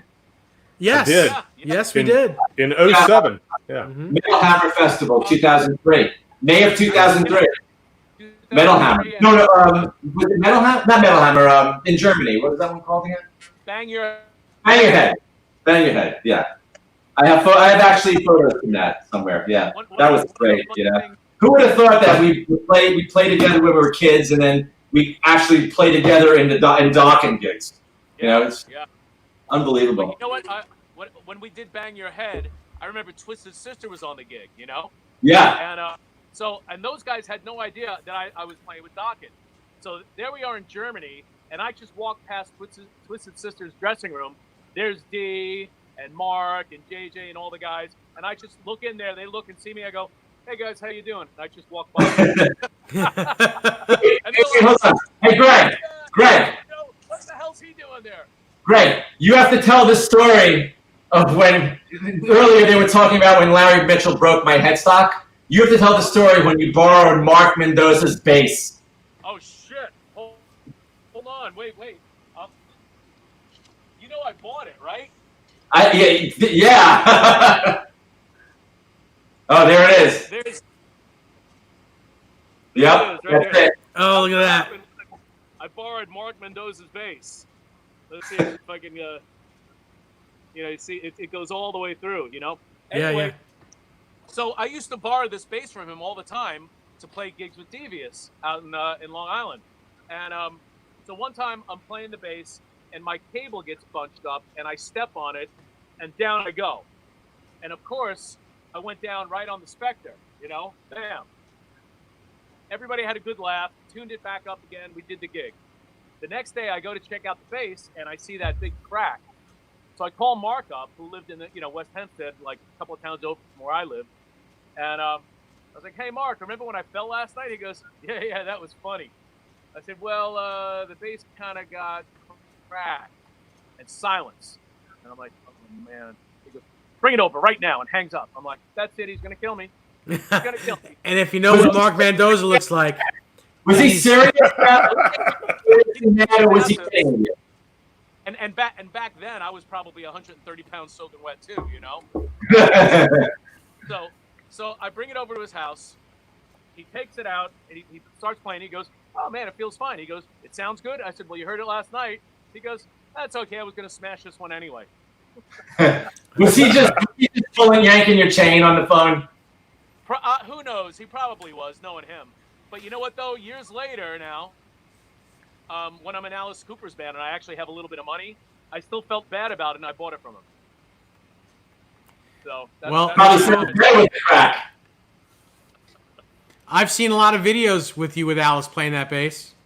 Yeah, and then I used this on the Rainbow, the Rainbow tours, the first couple of Rainbow tours, the Rainbow album. I used it on an Alice album or two, So it's a wonderful sounding instrument. Wonderful sounding instrument. Right. You know? All right, so real quick, I'm going to be a fanboy for just a second. I'm 16 years old, and I'm listening to these two guys on the radio And they're playing like their band Devious was one of my favorite, was definitely my favorite local bands and one of my favorite bands. Period. And now I'm talking to both of these guys. I'm proud to say that I've been friends with Greg for 30 years, and Yeah. and John is now one of my newest friends. And what I'm like, the hair on my arms is standing up. I cannot believe this. Thanks, man. It is so cool, so cool. And that's just me being a fanboy. And now I'm done. Now you both can go fuck yourself. No, I'm just kidding. I have a bunch of VHS stuff that we did, live stuff, with Devious that I need to digitize and get it online because it's some pretty really cool stuff. Yeah, I'd like to hear it. Yeah. Hey, do you remember doing rock rap, John? Remember that cable access show somewhere like in the North Shore, like Great Neck or something like that? Was that a video thing we did? It was a video thing. Yeah, it was. Yeah, I remember. Central. We lip synced and it was really Yeah. easy. Yeah, and a teeny little stage set, right? We were all sort of crammed together. I Yeah, found that I one. remember that. Found that Yeah. one too. Yeah, it was a lot of fun times back then, Oh yeah. Hey, See, for me, getting to play with Greg was a really big deal, and still is actually, because he's one of the best in the business. I mean, but any band that Greg's in is a better band. But aside from that, I was just a little kid, and to get to play with one of my childhood heroes, was just, it was unbelievable to me, Yes. Yeah. Wow. Well, believe me, I know that too. The first time I met John, it was a New Year's Eve party, and I think you must have been about 14 at the time, maybe. I was right? a little kid. And I was playing with that band Syntron, and I was only about, I don't know, 18 or 17 or something like that. I can't remember. But John was playing downstairs in the basement, and he was killing Van Halen better than anybody I'd ever heard. And I was playing with George at the time, who did an amazing Van Halen, still does an amazing Van Halen. And I remember going downstairs. This was my girlfriend Sheila at the time. Remember Sheila? I do. And I go downstairs. Ah, Just when we were getting to the punchline. we lose the rest of the. Did we lose him? Oh, we'll get him back. I'm going to try to get someone else on here. Give me 1 second, and then we'll have a big party for a little bit. Sounded like there might be an interesting story about Sheila in there too. I remember that night. It's incredible how I can remember it like it just happened. I even remember the shirt I wore. Seriously, yeah. Do you remember what Van Halen song you were playing? Oh wow! I remember what I wore, and I don't remember what we played. No, I don't remember. I would imagine it was maybe Greg's brother playing bass, who I spoke to recently. Coincidentally, he lives in Los Angeles now. Oh, cool. Or not far from Los Angeles. That's a nice looking guitar you got there, man. This, my Strat? Yeah, it's a custom shop, master built 69 Strat. It's black over pink paisley. Yeah, Really it's cool. nice. Thank you. Next time you come to Long Island, if you ever you're more than welcome to peruse. I have a lot of stuff here. I bought something from a show out here, a store called Wild West Guitars. Yeah. I've bought things from them. Yep. Yeah, I bought a really, really awesome Les Paul from them, man. I just freaking love it. It's just killer. Like I can get rid of almost all the others at this point. Yeah, I saw a photo of that guitar that you purchased. Maybe like a Lemon Burst R9, maybe. Yeah. With a Brazilian fretboard. Yeah. That's is that a 2019 or something, or 2020? Yeah, aged and as you know what they had. I wasn't really in the market for a guitar at all, and I was, I saw a Strat. I wanted to try. I went out there to try a Strat, but they had 7 of these identical Les Pauls, with Brazilian fretboards. Like, when do you get to try 7 all of the same that just to pick the best one? Yeah, Mm-hmm. absolutely. I went through all 7 of them, and I just was like, you know what, this one's the best one, man. There was another one that maybe sounded a little bit better, but this one had a better top. So all things considered, Sure. it's just there's something about it, that it just really agrees with me. This guitar, Mm-hmm. So I just love it. It's just great, man. Really, really great. Norman asks if you still have the black Les Paul from when you were kids. I do, man. I have it in the other room right now. Very I still have it. Very cool stuff. 1979. We're gonna bring back some good memories for you in just a second.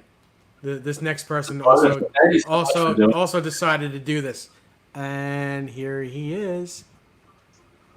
There he is. Oh! Hey, John. Hey, Larry. How are you, my brother? You good? I'm good. I'm good. I'm just enjoying watching and listening to this. So, Great to see you, man. Please tell your dad I said happy birthday, man. Thanks, man. I will definitely do that. He'll be so happy to hear that from you.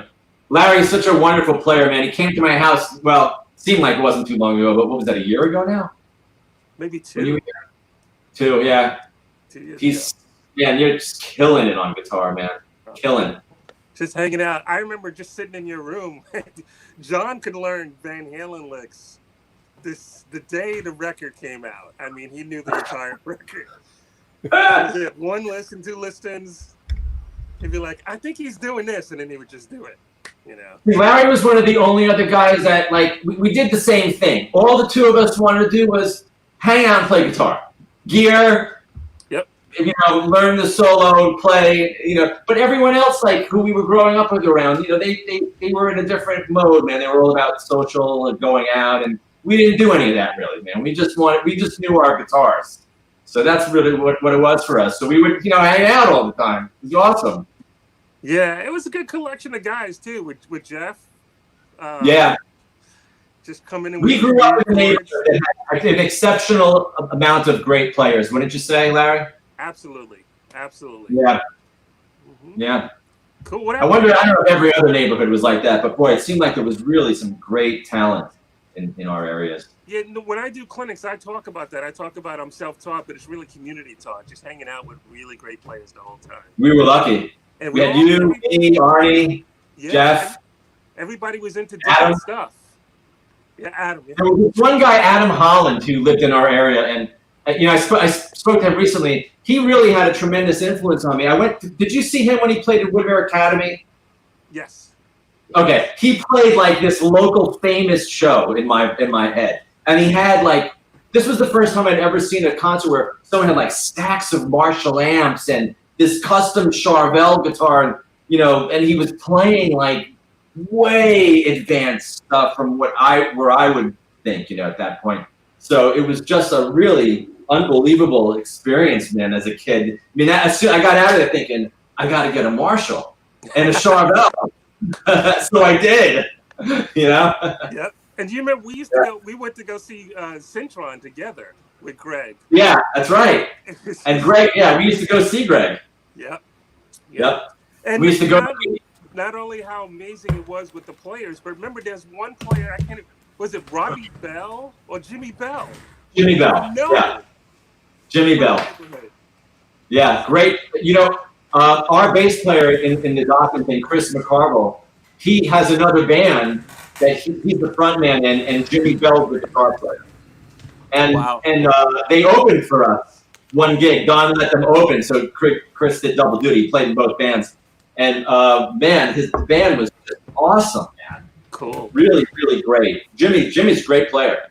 Yeah. Did you talk to him about like the Five Towns or anything like that? I didn't know he was from our area. I had no idea. I didn't know it till later on. I believe he was from Lawrence. I had no idea. No idea.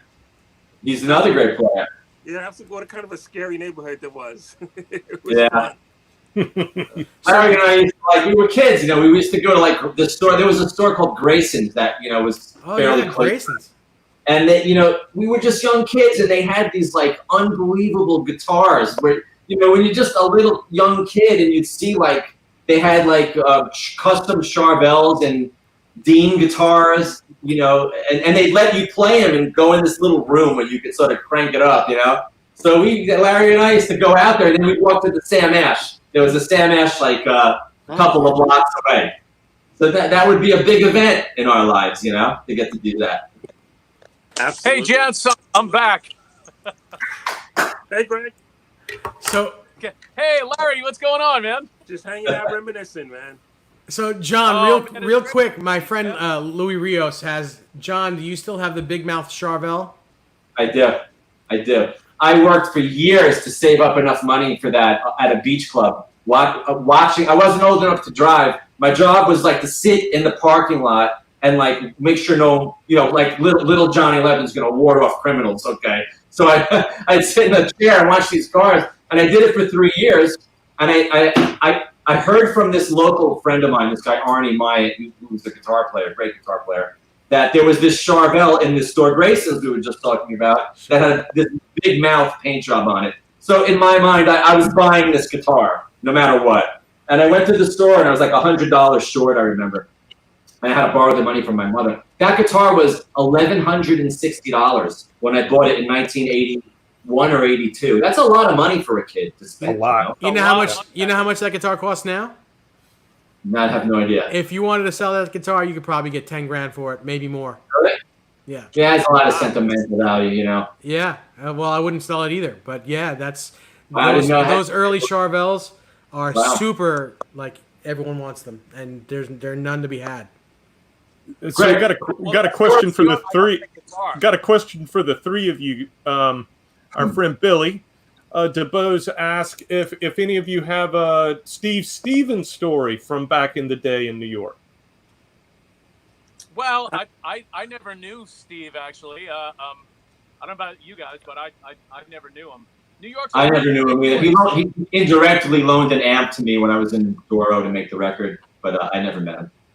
Yeah. Steve was the local guitar hero in Far Rockaway for a while, and I guess his parents had moved to Woodmere at some point, but that was after he was in the, in the city and stuff like that. But yeah, I got to know Steve late 80s, a little bit.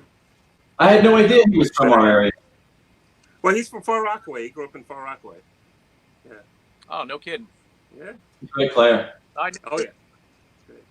And Greg was part of my only real rock, like classic rock experience of touring with Billy Squier and running into Alice Cooper and hotels, and it was on. Oh yeah, man. Yep.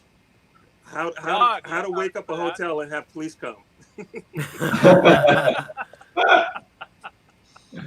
Greg, finish that story you were telling us. When you got cut off. Oh, okay. So let me finish. John's about 14 years old. He's playing in the basement. He's absolutely killing Van Halen. I go down with my girlfriend, and they finish the set, and I take John aside, and I go, man, you're an amazing guitar player. I've never heard anybody play Van Halen like that, And I could tell he was, young. The difference between 18 and 14 when you're that age, 4 years or whatever is at this age doesn't mean anything. But back then, it was quite a bit younger. But I remember saying, hey, come on, man, let's go upstairs and have a beer. And he stops. He goes, oh, I can't have a beer. I said, why not? He goes, my mom's picking me up at night. She'll kill me. Like I'm going to turn into a pumpkin or something, right? The stroke of midnight is too funny. So, John, you mentioned that you got that Charvel at Grayson's. Do you remember who you bought it from? Was it Gary Blankenberg or was it Lenny?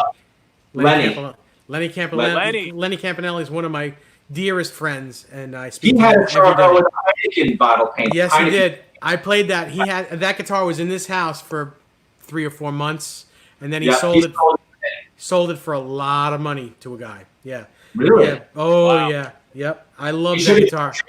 Some beer. I wanted to buy that guitar so much, but I didn't have enough money in my pockets. Wow. Yeah, but I speak to him on a daily basis. He's one of my dearest friends. Wow. I remember, I was one of the punks that he used to toss out of there in the 70s. I mean, I used to take the bus from Valley Stream where I lived. I'd hang out at Sam Ass for a while till they kicked me out, and then to go to Grayson's till Lenny kicked me out. Yeah, he was that type of guy. He did the same thing when he worked for Harley Davidson. You weren't buying, get the fuck out. Yeah, yep. I know it. But what a sweetheart. He's been a big part of my life in the last few years. I've known him, close to. It seems like I've known all my friends, my dear friends, for over 30 years. So, and he's one of them. Just a great guy. Yeah, he used to work at the Harley Davidson in Great Neck, right? Yeah, he worked there. Before that, he worked in the one in Huntington. But yeah, then he went to Great Neck and became the sales manager and worked there. Yeah. Because I played a gig there with Godfrey Townsend and Steve Murphy, and he, that was the first time I'd seen him since the 70s at Graceland. I'm glad you mentioned Godfrey Townsend. He's going to be a guest on one of our upcoming shows. Oh, no kidding. Yeah, so everyone, first of all, I don't know him very well. I've done an open jam with Godfrey once, maybe twice, just with a couple of J200s at Canos, when Canos was a thing. And and just recently, our buddy Lenny said, "Why don't you get Godfrey on?" I'm like, "Well, I don't know him. I don't have his number." He says, "Let me give you his number." So I call Godfrey, and he's like, "Who the fuck are you?" No, I'm just kidding. No, he was happy to do it. He was so happy to do it. He was like, "Man, that's great. Just let me know when you're available." And I gave him the date. Off the top of my head, I don't know the date right now because we're booked until almost September, but it's coming up very shortly. And he's a great guy, an amazing guitar player, and a great story. Yeah. Wow. Well, he's got tons of stories, man. He's played with everybody, Yeah. And he and I have toured together, countless times. Godfrey, myself, and Steve Murphy have one of those collaboration videos going to come out in the next couple of weeks. Oh, cool. Very cool. Yeah, can't wait to see that. Yeah. Little power trio, Mm-hmm. Nice. So really cool. Larry, I'm glad. in September, huh? Yeah, Indiana.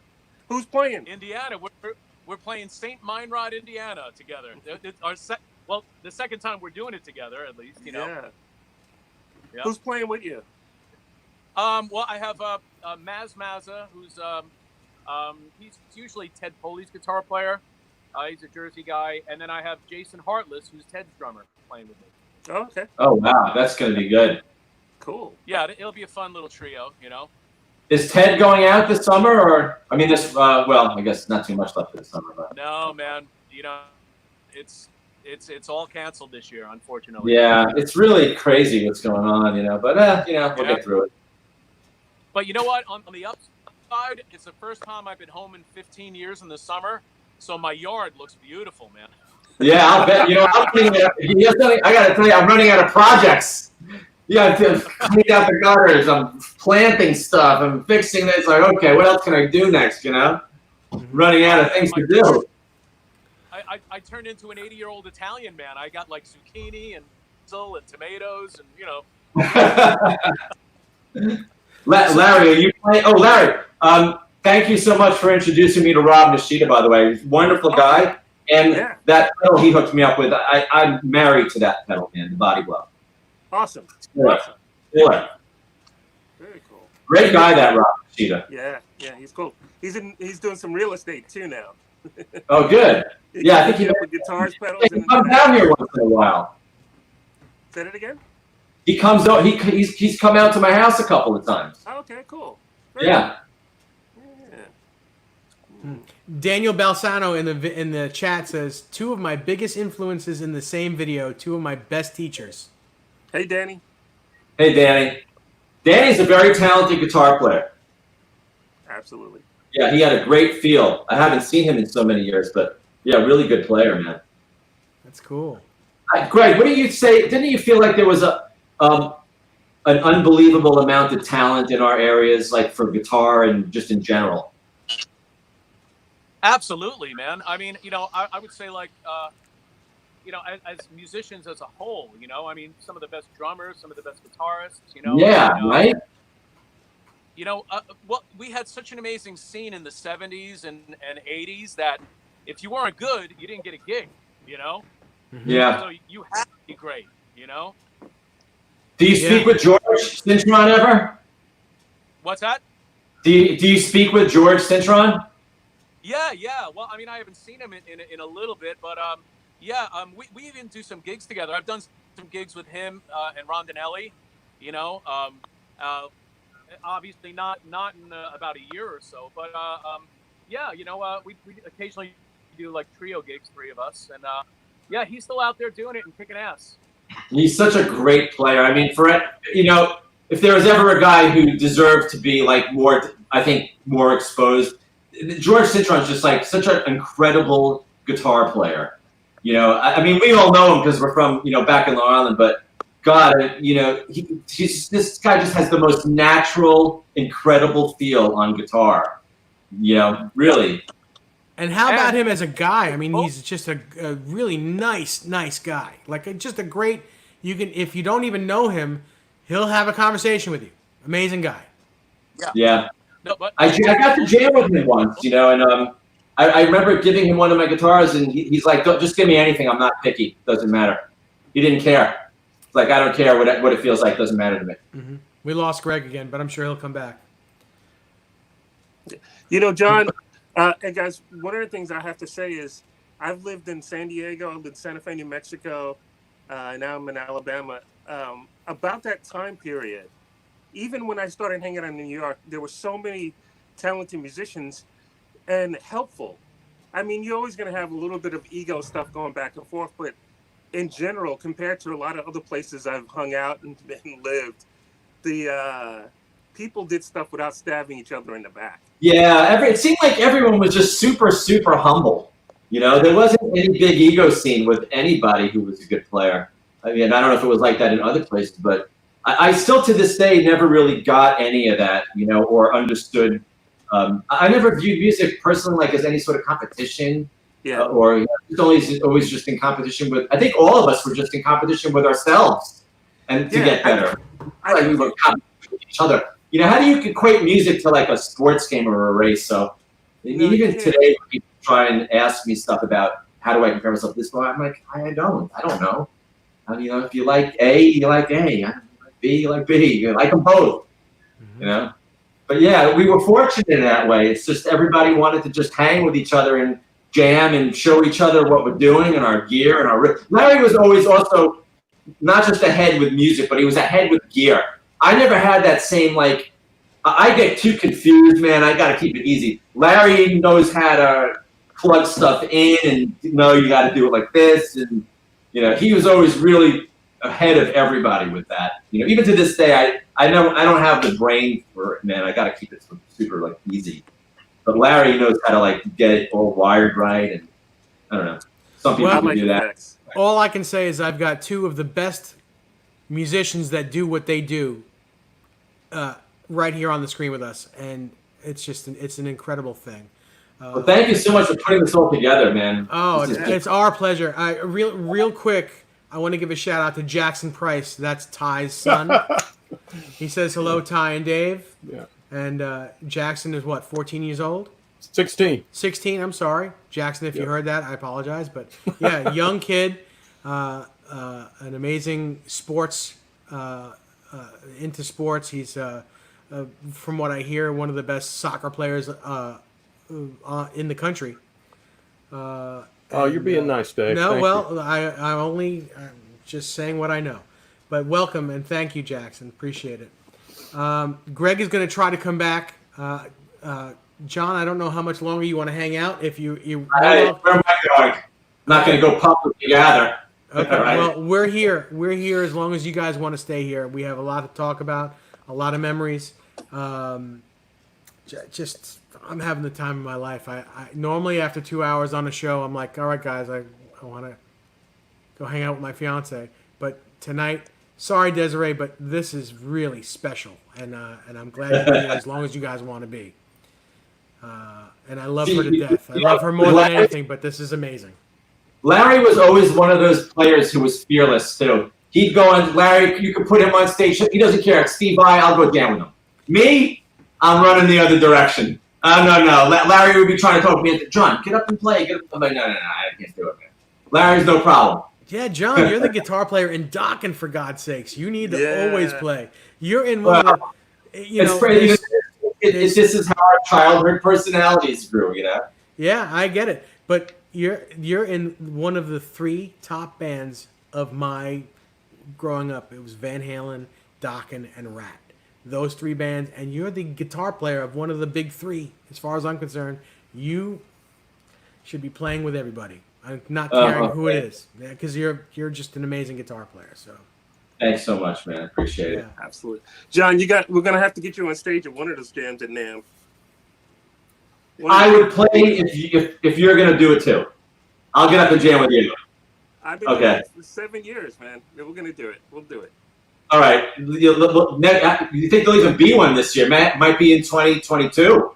2020. They're gonna cancel it this year. Yeah. Yeah. All right. Well, that gives me a year and a half to get ready. Oh, come on. Oh, goodness. Okay. All right. I did the jam. I've done a couple of NAMM jams. You know, not as often. I know Larry does it like every year. You do it, right, Larry? I've done it Pretty for much. 7 years. I had some amazing guests, and it's nothing but love. It's a great time, man. It's really great. Have about 2,000 people in the lobby of the hotel. It's hot. It's sweaty.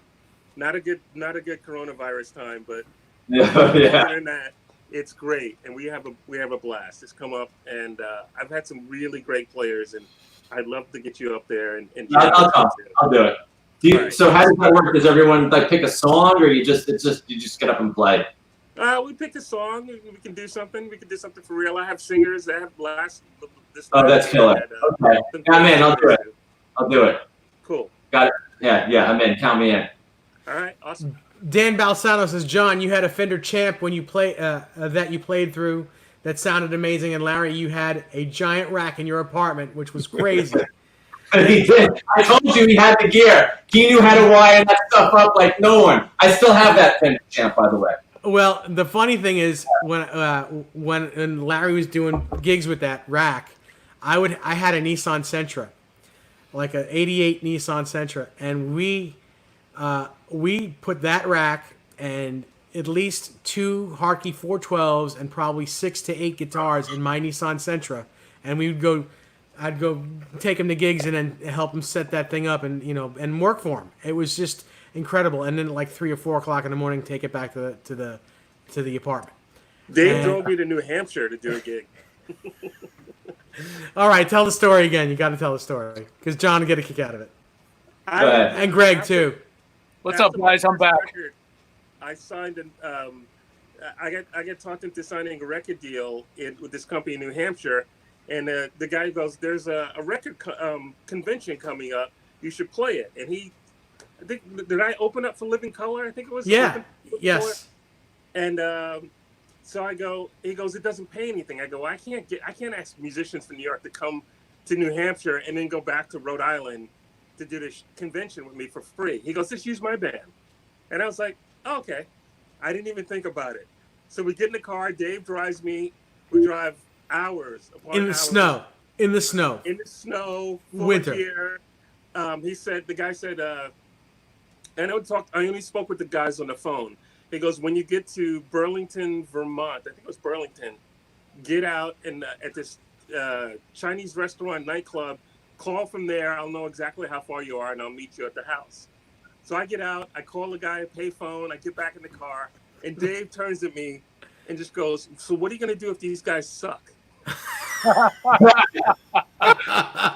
Never popped in my head into that. That was the longest 45 minutes. How were they? It was good. I mean, it was the rehearsal turned into a gig because it was in an old chocolate factory, abandoned chocolate factory. Wow. And Cool. there were like 30, 40 people there. It just turned into a party. It turned out to be great. Those guys ended up playing with me for a while, every time I would go up to New Hampshire. So, but it was just nerve-wracking that Dave said that right as I got in the car after making Me, the realist, not thinking. Well, how do I, don't stress out the artist. And there I go. Just open my big fat mouth. Yeah. What are you gonna do if they suck, Larry? And that's the way. Hey, Larry, what are you gonna do if they suck? You're that guy. If it says "Don't press the big red button," you're the guy who presses the big red button. How about just before Larry goes on, and he's got 2 guitars with him. One great one, but it's not the one he wanted to play that night. And the 5-way switch goes out on the one he wants to play, and I don't have a soldering gun. I don't have any way to fix it. And I'm saying, well, your main guitar's down. What are you gonna do? Dave, shut up. I didn't say it that way. No, I know, but that it sounds better when I say it the way I say it. Because you were like, just Dave, I'll be fine. Just don't stress me out. But yeah, it's you don't stress out the artist no matter what it is. I can't. It's lessons learned. But yeah, that's me, the realist. What are you gonna do if they suck, Larry? Brutal. Horrible. And as I said it, I'm like, I wasn't even thinking about it. I'm like, what are you gonna do? Nothing. What are you gonna do? Just do the best you can. But and I didn't even go, oh my God, what did I say? Probably the most stressful thing that could ever happen in a musician's career happened to me. And it was when I played with Billy Joel at the 12-12-12 thing, at Madison Square Garden. It's the first time I'm playing Madison Square Garden. First time playing with Billy Joel in a real live setting. There's 2 billion people across the planet watching this thing. Okay. And the way we had it was, one band would be like this. And then, as soon as they were done, the stage would turn. And then the next band would be on. So there I am. We're faced backwards at Madison Square Garden. And the stage is getting ready to turn. Sound check, everything is great. I'm up there with my bass. Nothing. Oh. And I'm going, oh my God. And rightly so, I could have freaked the F out. But you know what? I had this overwhelming sense of calm that just came over me. And it was like, whatever's going to happen is going to happen. And there's nothing I can do about it, Absolutely nothing you can do with that. Biggest gig I'll ever do in my life, and nobody's going to hear me. But luckily, just as the stage was turning, I think it was a cable or something like that, replaced it. And bam, I was on. And if you watch those YouTubes, it's a great bass mix, man. So. Wow. I got a moment. Here's my story.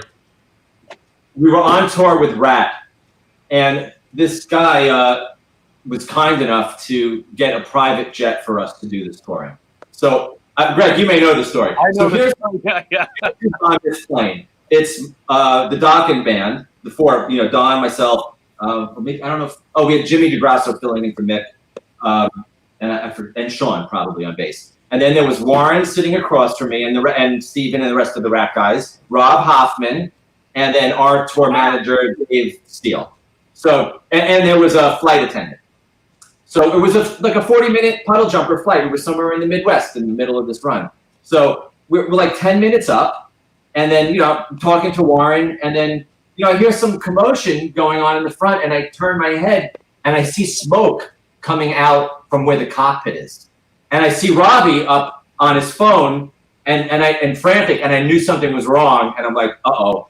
So I asked Robbie what's going on. He's like, there's a cockpit, we're having a cockpit fire. So we all, we had to do an emergency landing, and when we landed, first of all, it was like you could hear a pin drop on the plane for the next 10 minutes. We were all freaking. And then, we landed, there was, all the crash vehicles and whatnot. Well, what happened was there was a electrical fire under the floor. Because we had an extra person on the plane, we had to do an extra jump seat, and the door was rubbing against the jump seat, like that. Mm-hmm. And it caused an electrical fire under the floor. And, even when I got off the plane, I was thinking to myself, it couldn't have been that bad. So I go to the pilot, and I'm like, so was this okay? Not so bad? He's like, no, this is really bad. I'm like, you're kidding. He's like, no, many a plane has gone down from what just happened to us. Holy, like, really? Wow.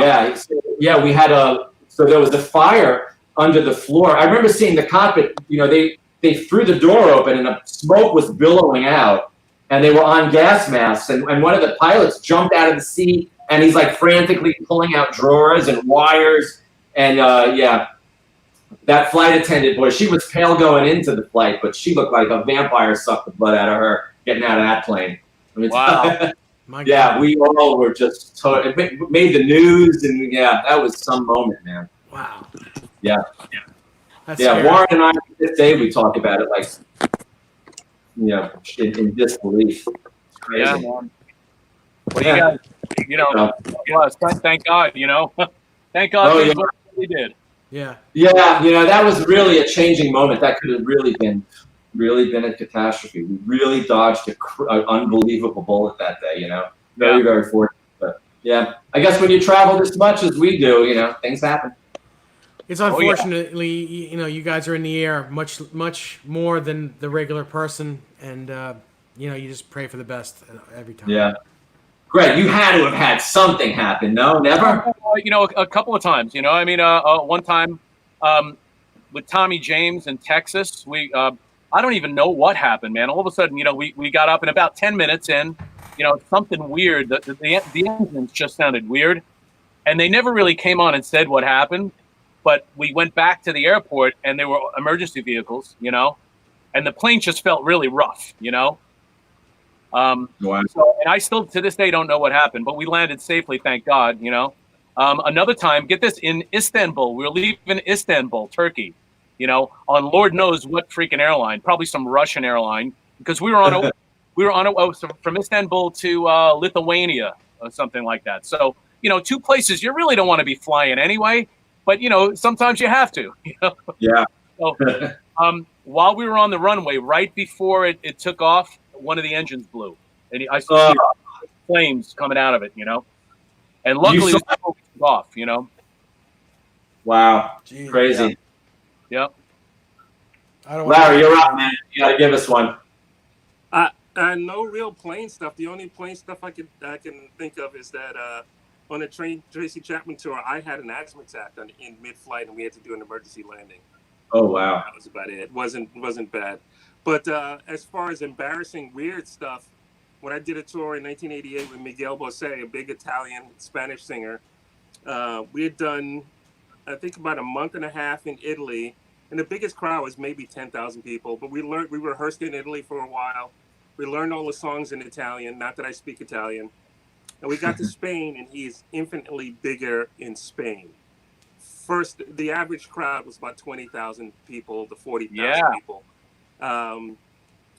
It was the first show, Plaza de Toros, Madrid, 20,000 people. Look down at the set. There are three possible first songs, two of which I start. And I looked at the set list, and I don't recognize the name of any of the songs. Because in Spain, his songs are in Spanish and Italian. In Italy, his songs are in Italian.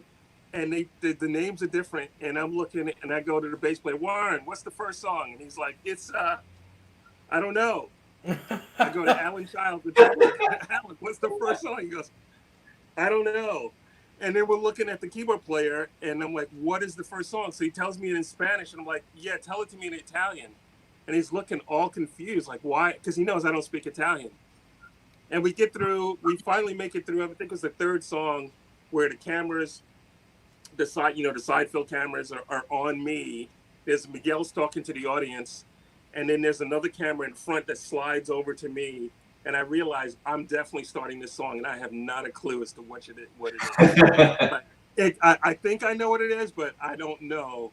And I'm yelling at the tour manager. We're all yelling at the tour manager, going, "Hey, take the set list back and write it in Italian." He's like, "Why do you want it in Italian?" Because that's all we know. We just know what it looks like, what song it translates to. It was that was the worst. That was absolutely the worst. In front of 20,000 people, just not knowing. Other than that, I'm fine. I'm running all over the stage. I'm having a blast. But not knowing what I'm supposed to be doing, no.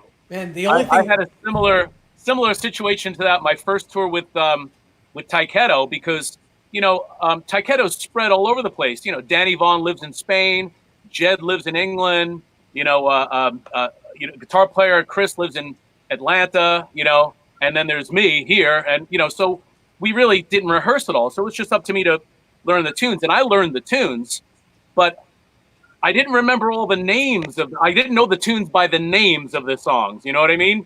On that first tour. So I'd turn around to Jed, the keyboard player, and I go like, C sharp, right? Whichever, like the song was next on this. So this one starts with an A, right? And be like, yeah. so thank That's God crazy. for Jed, man, because he was like, if I just ask him the first note of the song, and at that point I could, I'd figure out what song we were doing. Greg knows 10,000 songs, by the way, and he can recall any of them any second you ask him to do it. I've seen it. Yeah. You guys. Yes or no? Does Greg know more songs than any human being you've ever met? Absolutely. Oh man, He can play them all. Greg could probably go do a Devious show tomorrow or tonight. I could probably do a Devious show. We're pretty close to it. Not not perfectly. Probably about 80%.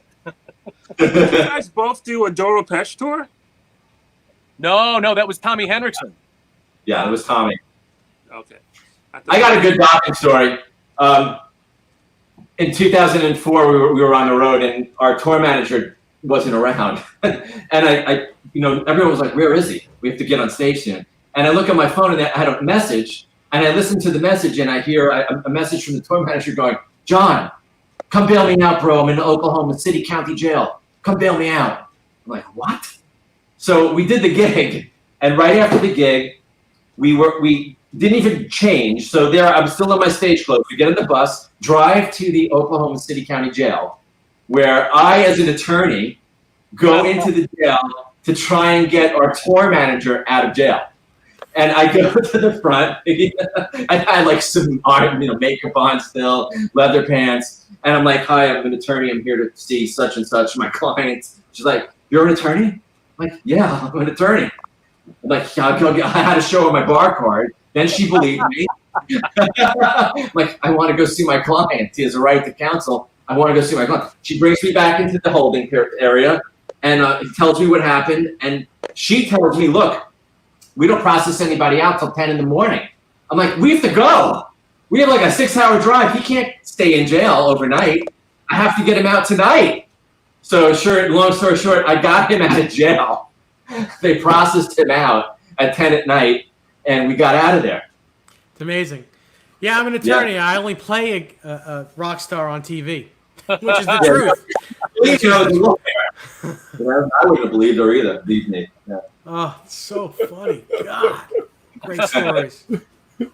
God, if this show doesn't go viral, I don't know what is. That's great. What did he do, if I might ask? And was this Dave? Yeah, but No, okay. Yeah, as long as you don't say his last name, it's right. I think it was some sort of solicitation of something. I don't know. Well, it doesn't surprise me knowing it. That's great. Any more questions for anybody? Ty, you got some questions? This is great. This is great. Dave, thanks so much for arranging for Greg and Larry to join us. This is fantastic. I'm just so I'm like blessed to have such great friends. It's Thank you so much for putting this together, guys. Yeah, man, absolutely. Wasn't that hard? Especially when Jon Levin is your guest. Well, hey, people are happy to do it. People are happy to do it. Yeah. Thank you, guys. This was wonderful. It was really like old times, man. It's almost like a birthday present, right, Jon? Oh yeah. So let me ask you. The past few days I've been calling you and reminding you of this. Did you think it would be this cool, or just like, "Oh God, another interview? Do I really want to do this?" It's like, I'll do it, but I don't want to be on here. Is it like that? I didn't think it would be this cool, but I was happy to do it nonetheless. I mean, Well, we appreciate it, but to make something this good for you, it is so cool for us to just make it. Thank you so much, man. Yeah. Always great to see Greg and Larry. I mean, what a special. Oh yeah, man. Absolutely. Great to see both of you guys, man. It's been way too long, And fortunately, it's like time just keeps marching on, man, and it's like 10 years goes like this, where 10 years back when we were in our 20s felt like an eternity, Yeah, it really did. Oh, I have memories of both, Greg hanging out with Greg and Larry, and those. It seems like they were so recent, but the reality of it is those memories from when we were kids is like 40. Some of them are 40 years ago, really. 40 years ago, man. That's a lot of time. Larry probably close to that. I mean, Larry, I was probably 15 when we were hanging out, right? Maybe 16. I don't know. Probably. Yeah. Well, that's a long time ago. Yeah. Hey, Jon, what was the name of that place that we used to go to across the Atlantic Beach Bridge on the right on the water? Remember that? What was that place? We used to hang out there. Remember? On the back there. The C-Note. I don't remember, man. Justin's. Justin's? Was that it? I think of that place all the time. Yeah, me too, man. I remember the place, but I can't catch the name, though. Yeah. No, I remember we used to go there quite a bit. Like, we just wanted to chill. Yeah. You know. Yeah. I wonder if it's still there. I'm sure it is in some shape or form. The building probably is. Yeah. That place never changes. That whole area, the West End never changes. Yeah, I make it to New York so infrequently. It seems, I'm really way overdue. No insult to you, Dave, but there's no real. What's that? I said no insult to you, Dave, but there's no real reason to go back to New York anymore.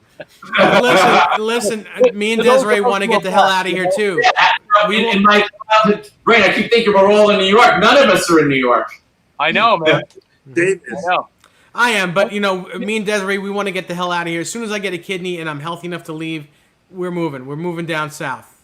Yeah. So we may live. You know what? The New York that we grew up in and we played in, and the club scene and the whole thing, it just doesn't exist anymore, unfortunately. Mm-hmm. Yeah, shame. Like what do young kids do about trying to start a project or play music? I have no idea, brother. Boy, we really. When we grew up, there was that avenue, Otherwise, what you really do, That's why, like, whenever I have, younger people or whatever, even my daughter or some of her friends, if they call me boomer, I go, hey, man, I own that. You know what? I had more fun than you'll ever have. So, here's what's different. Like today, there's so many things kids can do, from like video games, and they have their iPhone. Everyone's got their electronic stuff. We were kids. I mean, I had a baseball glove, a bat, and a ball, and a bike, and my instrument, but that was all I needed. That's all you need. That's right. Yeah. So when we were kids, we practiced our instruments and wanted to play. Today I think there's a lot of distractions from kids to do that. They have a lot of other things they can do, and playing an instrument takes a lot of time to learn. That's right. Yep. Yeah. Agreed. I think that like the whole device thing has totally killed the type of childhood that we had for them. You know what I mean? It doesn't exist. Like where I live here, I've got I've got a huge backyard, with tons of land, backed up on woods and a creek out front. And my daughter at like 13, 14 years old, she's in her room in the summertime on her phone. I'm going, when I was your age, I would have found a rock and a bug, and I would have been busy all day long. Mm-hmm. That's what was happening to me when I learned how to play guitar. My grandmother, I was throwing a ball up in the air out in my yard here, just playing baseball by myself, throwing a ball. And she said, "Do you want to learn how to play guitar?" I'm like, "Okay." And that's exactly how it happened. And I played baseball until college, all through high school until college, and then I played guitar as well. So. I really wish the kids of today had some of that going on. It's the technology today is amazing, but it also has hindered the children of today, because I would give anything to go back to where we were and do what we were doing. And by the way, Daniel said it was AJ's. Hang on a second. AJ's. Oh, AJ's. Oh man. AJ's. Yeah. He's right. God. He's got a good memory, man. His AJ's. How about that, man? Yeah, he says it's condos now. It's nothing. Oh shit, that's a shame. Really? Yeah. Is that place Pete's Clam Bar still there, or is that also long gone? Remember that? That was Island Park. I think it's still there. Pete's Clam Bar is still there. Yeah. That's like an institution, man. Mm-hmm. Really? Yeah, I used to like that. Yeah, me too. Yeah, man. The thing I miss about New York is, and whenever I get back there, I gotta have pizza. Yeah. Yeah. So I mean, and the Italian food is just, to die for, man. So I mean, food's always great in New York, but as far as living there, man, I miss the New York I grew up in. I don't know if that exists anymore. Does it? No, it doesn't. It doesn't. So that's. So that the New York that I love and I miss doesn't exist anymore. So, I'm happy out here. I've been out here 20 years now. You believe that? Wow. I've been in LA since 91. Yeah, man. I remember. Yeah, it's a long time ago. I only moved because I had a bass player insisted I moved. It's like, I'm not going to play in the band with you unless you move to LA. I'm like, okay, I'll move to LA. And that was the year I joined Allison's band. What's that? That was the year I joined Allison's band. Yeah. And you remember when Vinnie Moore quit, you called me. Yeah. I should have done it. Yeah, that's right. Yeah, yeah. Oh boy. All right. Anyway. So, guys, thank you so much for this. Not that Hey, I want to pleasure, leave, man. but you know, if you guys want to keep going, I'm more than welcome to do it. But if you guys have had enough, we can start winding this down if you want. Just let me know what you want to Yeah. do. Well, man, I mean, I could go on all night long, but I'm sure the wife wants me to come inside and hang out with her for a little bit before she. Yeah, me too. I got my dinner waiting for me. I haven't eaten. How about we do this? How about sometime in September or October, if you guys are not on the road, we do a part 2, all 5 of us. Absolutely. Anytime. 100%. That's good. Anytime. Okay, Would love sounds to. good. Well, And I'll be calling both of you guys to catch up within the next couple of days. yeah, Hey, yeah. Jeff, do you absolutely. have any photos from those days? I'm sorry? Do you have any photos from those days? I think I might. I have to go into the closet, but I think I do have some old pictures. Yeah, I'll have them for the next time we're on the air. I definitely have some. I know I have some. Okay, let me go have a look. Do we all have each other's numbers? Yeah. Because my number is 4. Well, Larry, I'm not sure if I have yours. Let me see. I might. Let me. I think we might have exchanged numbers the last time we were in Indiana. In Indiana? No, I don't have yours, man. I'll give it to you, Greg. If you know, Okay. I'll give you Larry's information. Is that Larry, right, that's- Larry? Not that I Mine? just gave it to. Yeah. Larry, you have mine? Do you have my information? I don't. I was just looking. Oh, okay. Yeah, Dave, can you swap? I will. Yeah. I'll give you both each other's information. Hey, And, so Larry We're and John, together. even though I've been out in Pennsylvania for 20 years, I still have my 516 number. Oh, you're Oh, kidding. really? Oh, You gotta hold on to a little piece of Long Island, you know? I saw pictures of your daughter. She's driving now already, huh? Oh God, yeah, man, that's it, man. The hair is gonna go freaking grayer than it ever was now. Oh, wow. Unbelievable. We're getting that old. And she's pestering me for the car daily, you know?